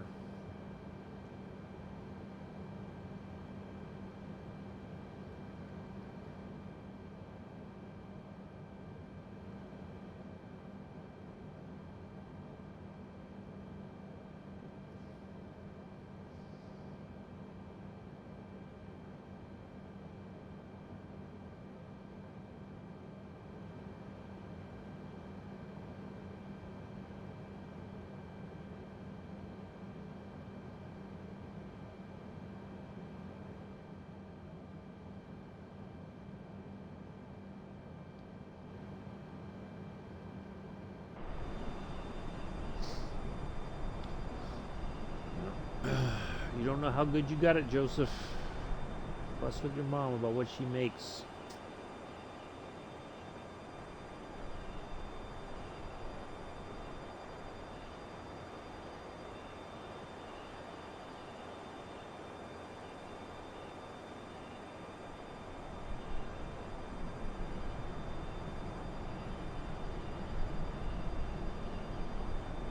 Let Milla take you to the Bronx on a one-way trip. I guarantee you'll eat whatever you're given.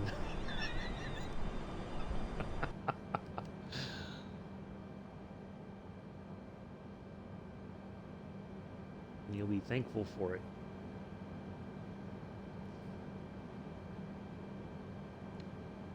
You're still here.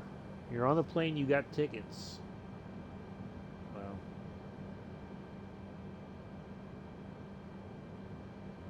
I think those tickets might be a bit suspect. you, you might have gotten some bad tickets there, Joseph.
All right. Once we're a little bit closer, I'll ask for 5,000 feet, and then from there, once we're on final, they should tell us to descend to 2,000.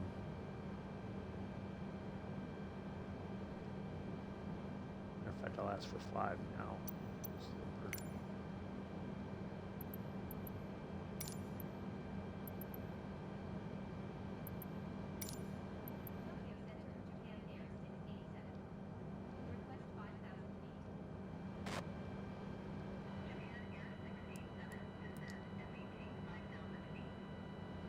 All right.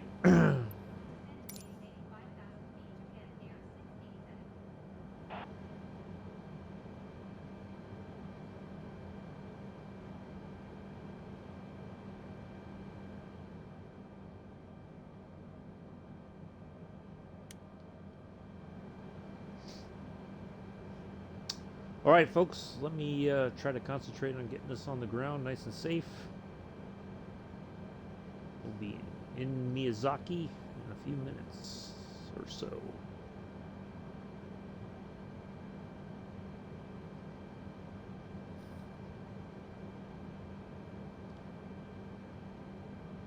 Cabin crew, prepare for arrival. Well, I can't talk today. Neither. I've had brain farts. Can't talk. I'm all over the place today. Must be Wednesday.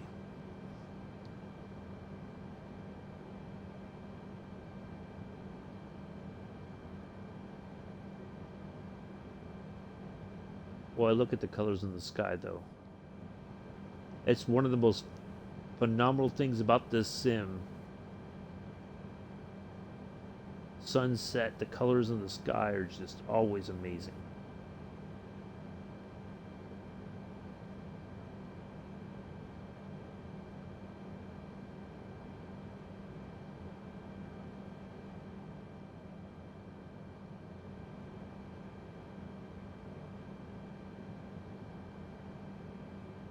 I think I'm going to get to 180 because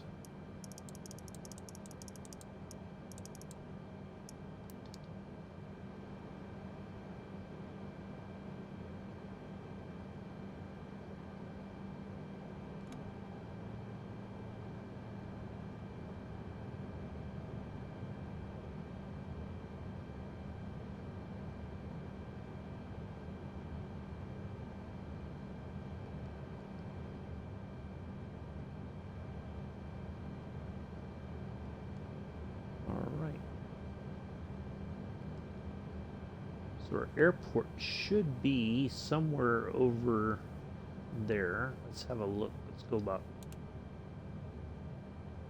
Yep, there we go. So looks like it's gonna be probably maybe where that eagle is. This possibly there.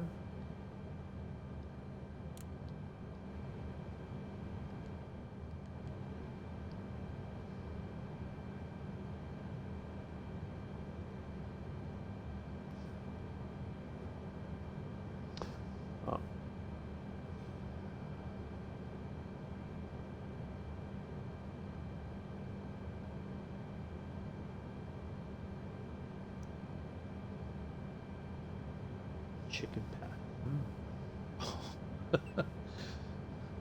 Somebody was saying that they had chicken, but it was like plant-based chicken. And I'm like, then it's not chicken. What are you talking about?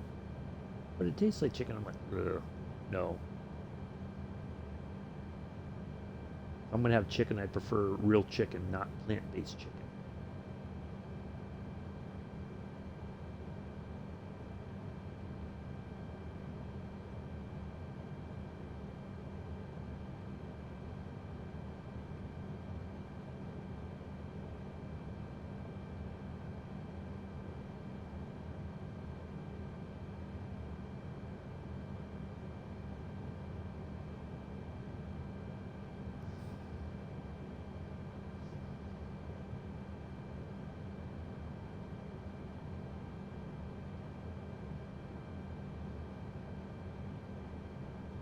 I have had a veggie burger before, which was actually not bad, but that's where I draw the line.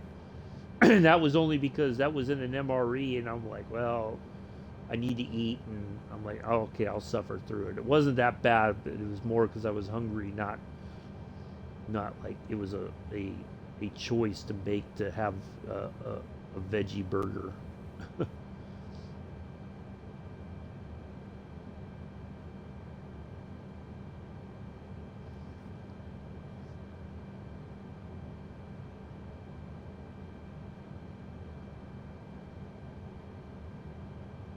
Maybe because it was drenched in like this what they call barbecue sauce. That was the only way I was able to tolerate it.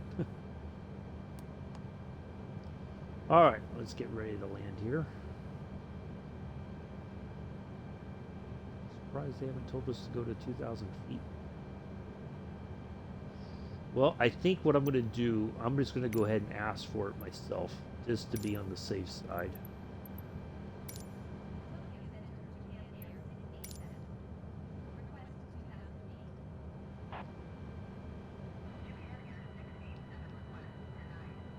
What?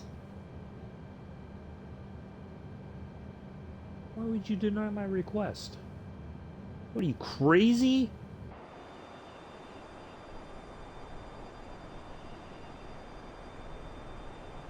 I guess they have another plan. Yeah, you're right, Mick. It's not. Like I said, the veggie burger was okay. It tasted pretty good, but I think it was more because of the barbecue sauce and maybe a bit of the hot sauce I added. I was able to tolerate it, but it would not be something.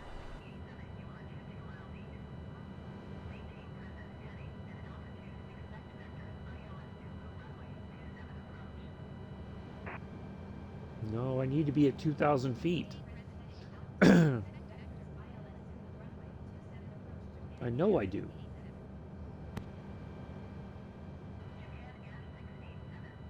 Maybe, maybe I'll get the.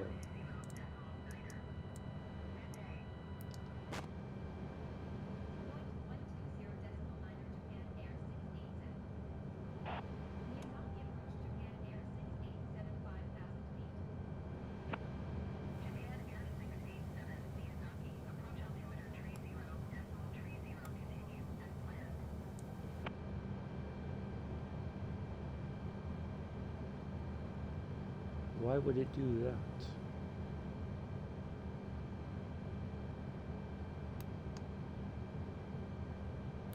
Okay, so something's not right here.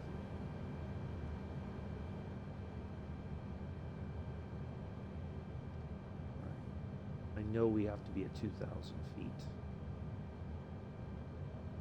Otherwise, I want to miss the ILS. I'm just going to go ahead and go. They're going to scream for a minute, folks. I apologize in advance. I'm just going to go ahead and get there myself.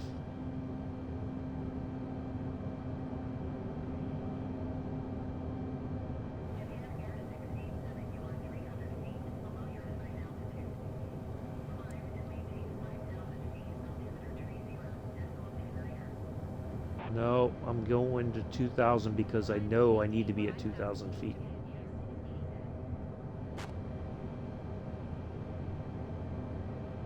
All right, there's our runway. So I was way off. That is not our airport there. Our airport is right there.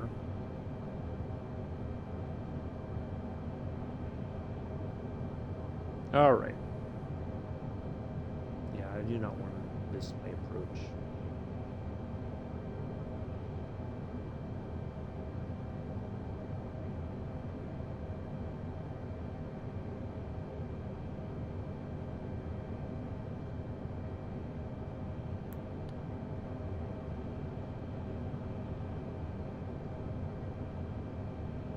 $2,500.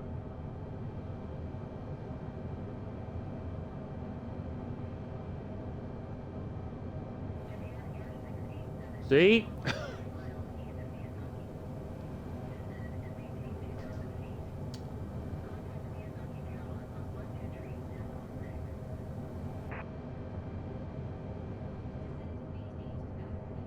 Okay, at least we're already there.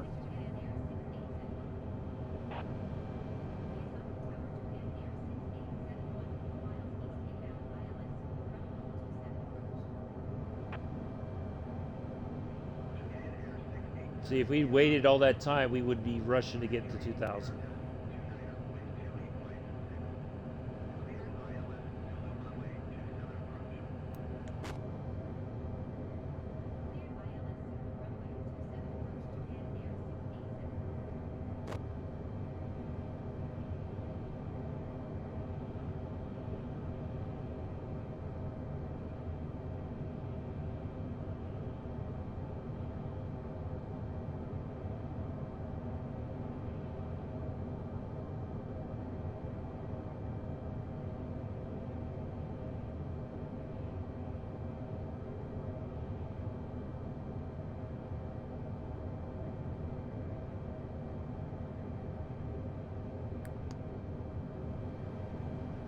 Alright, so we're already in the, we got the glide slope.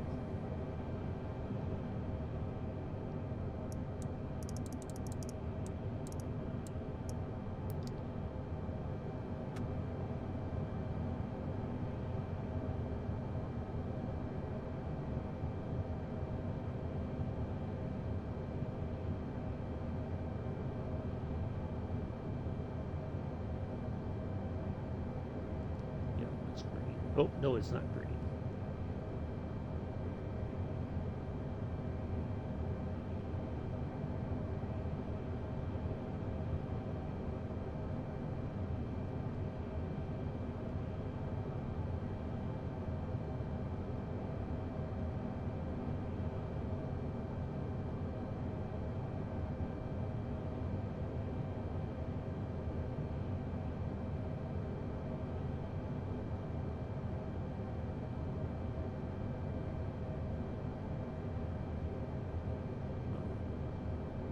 Change the F-18.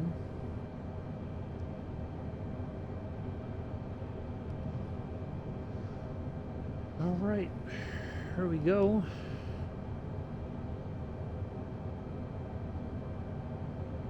Should nose over here in just a second. Oh, matter of fact, the approach might have been a little too early.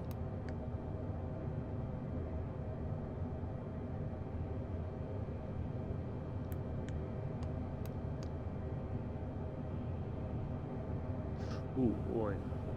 Alright. Alright, there we go.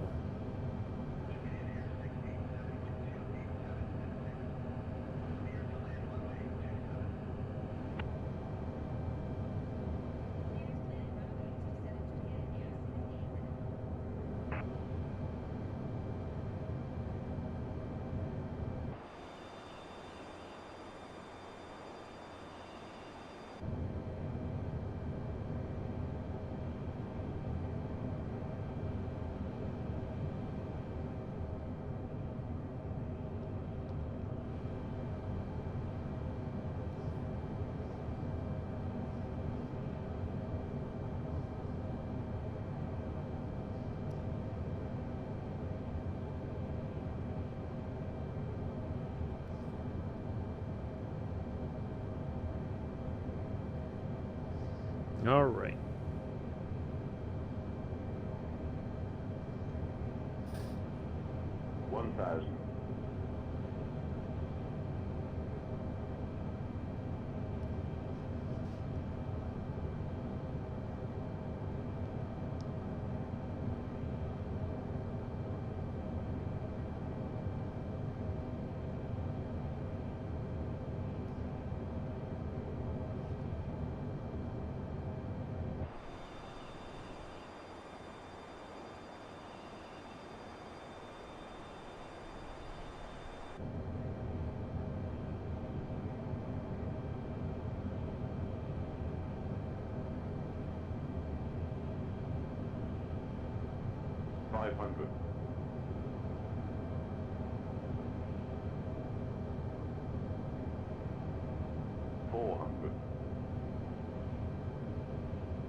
100. 60, 50, 40, 30, 20. Dude, that just totally... 5. Jeez Louise. That about just jacked up my landing. On behalf of myself and the entire flight crew, despite the F-18, we'd like to welcome you to Miyazaki. Local time is 22:52 in the evening. I understand and appreciate the fact that somebody was a little anxious on the...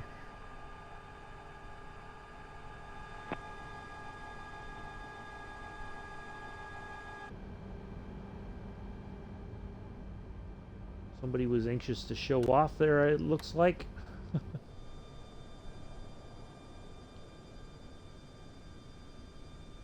But we made it. I'm going to try to squeeze in a flight on Monday in the Junkers 52. Thank you, Joseph. It was all right. I'll take it. Yeah, I want to exit as soon as I can turn here. Can I get to the turn point first? Please and thank you.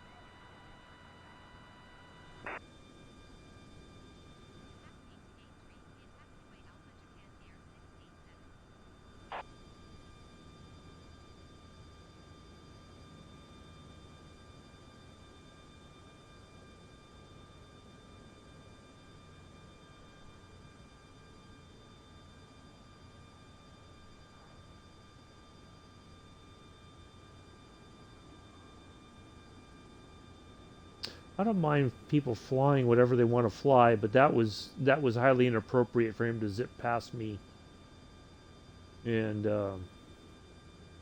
land before me, because that just about screwed me up.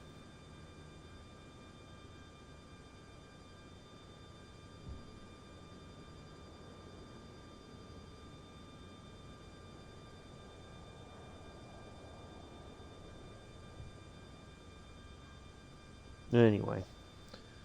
So yeah, we'll try the Junkers 52 on Monday. Try to squeeze in a flight in that, and then we'll go for the rest of the week. See how things go.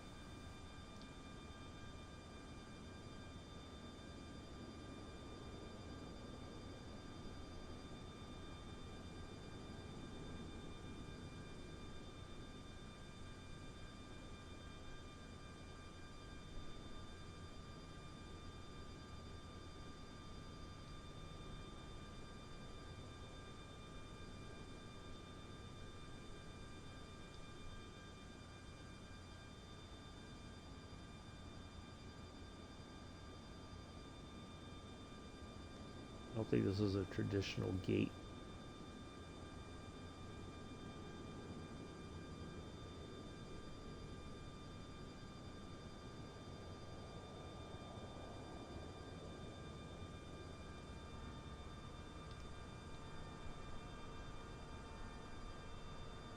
Wow, that's kind of odd. I guess they want everybody to exit the aircraft from the back. The back door's gonna open, folks. Watch this.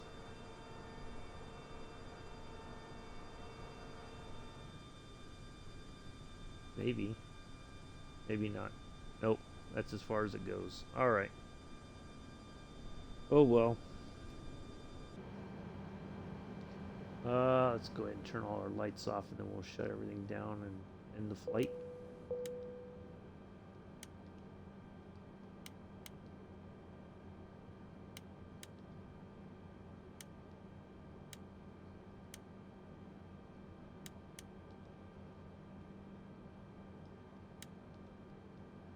Alright. An hour 45. Not too shabby. Not too shabby at all. I'll put my hours here in on Parasox Airlines momentarily.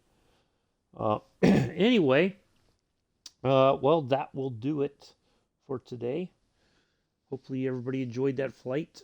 Once again, if you didn't, you know who to talk to. There he is, Mr. Adams 23456. This is the complaint department. So anyway, that will do it. Hopefully you enjoyed it. Do enjoy the rest of your Wednesday. I don't know why I said almost said Monday. Wednesday, morning, afternoon, evening, early Thursday, depending on where you are in the world. I have been and always shall be your host and pilot, Uncle B. Until next time, peace. Live long and prosper.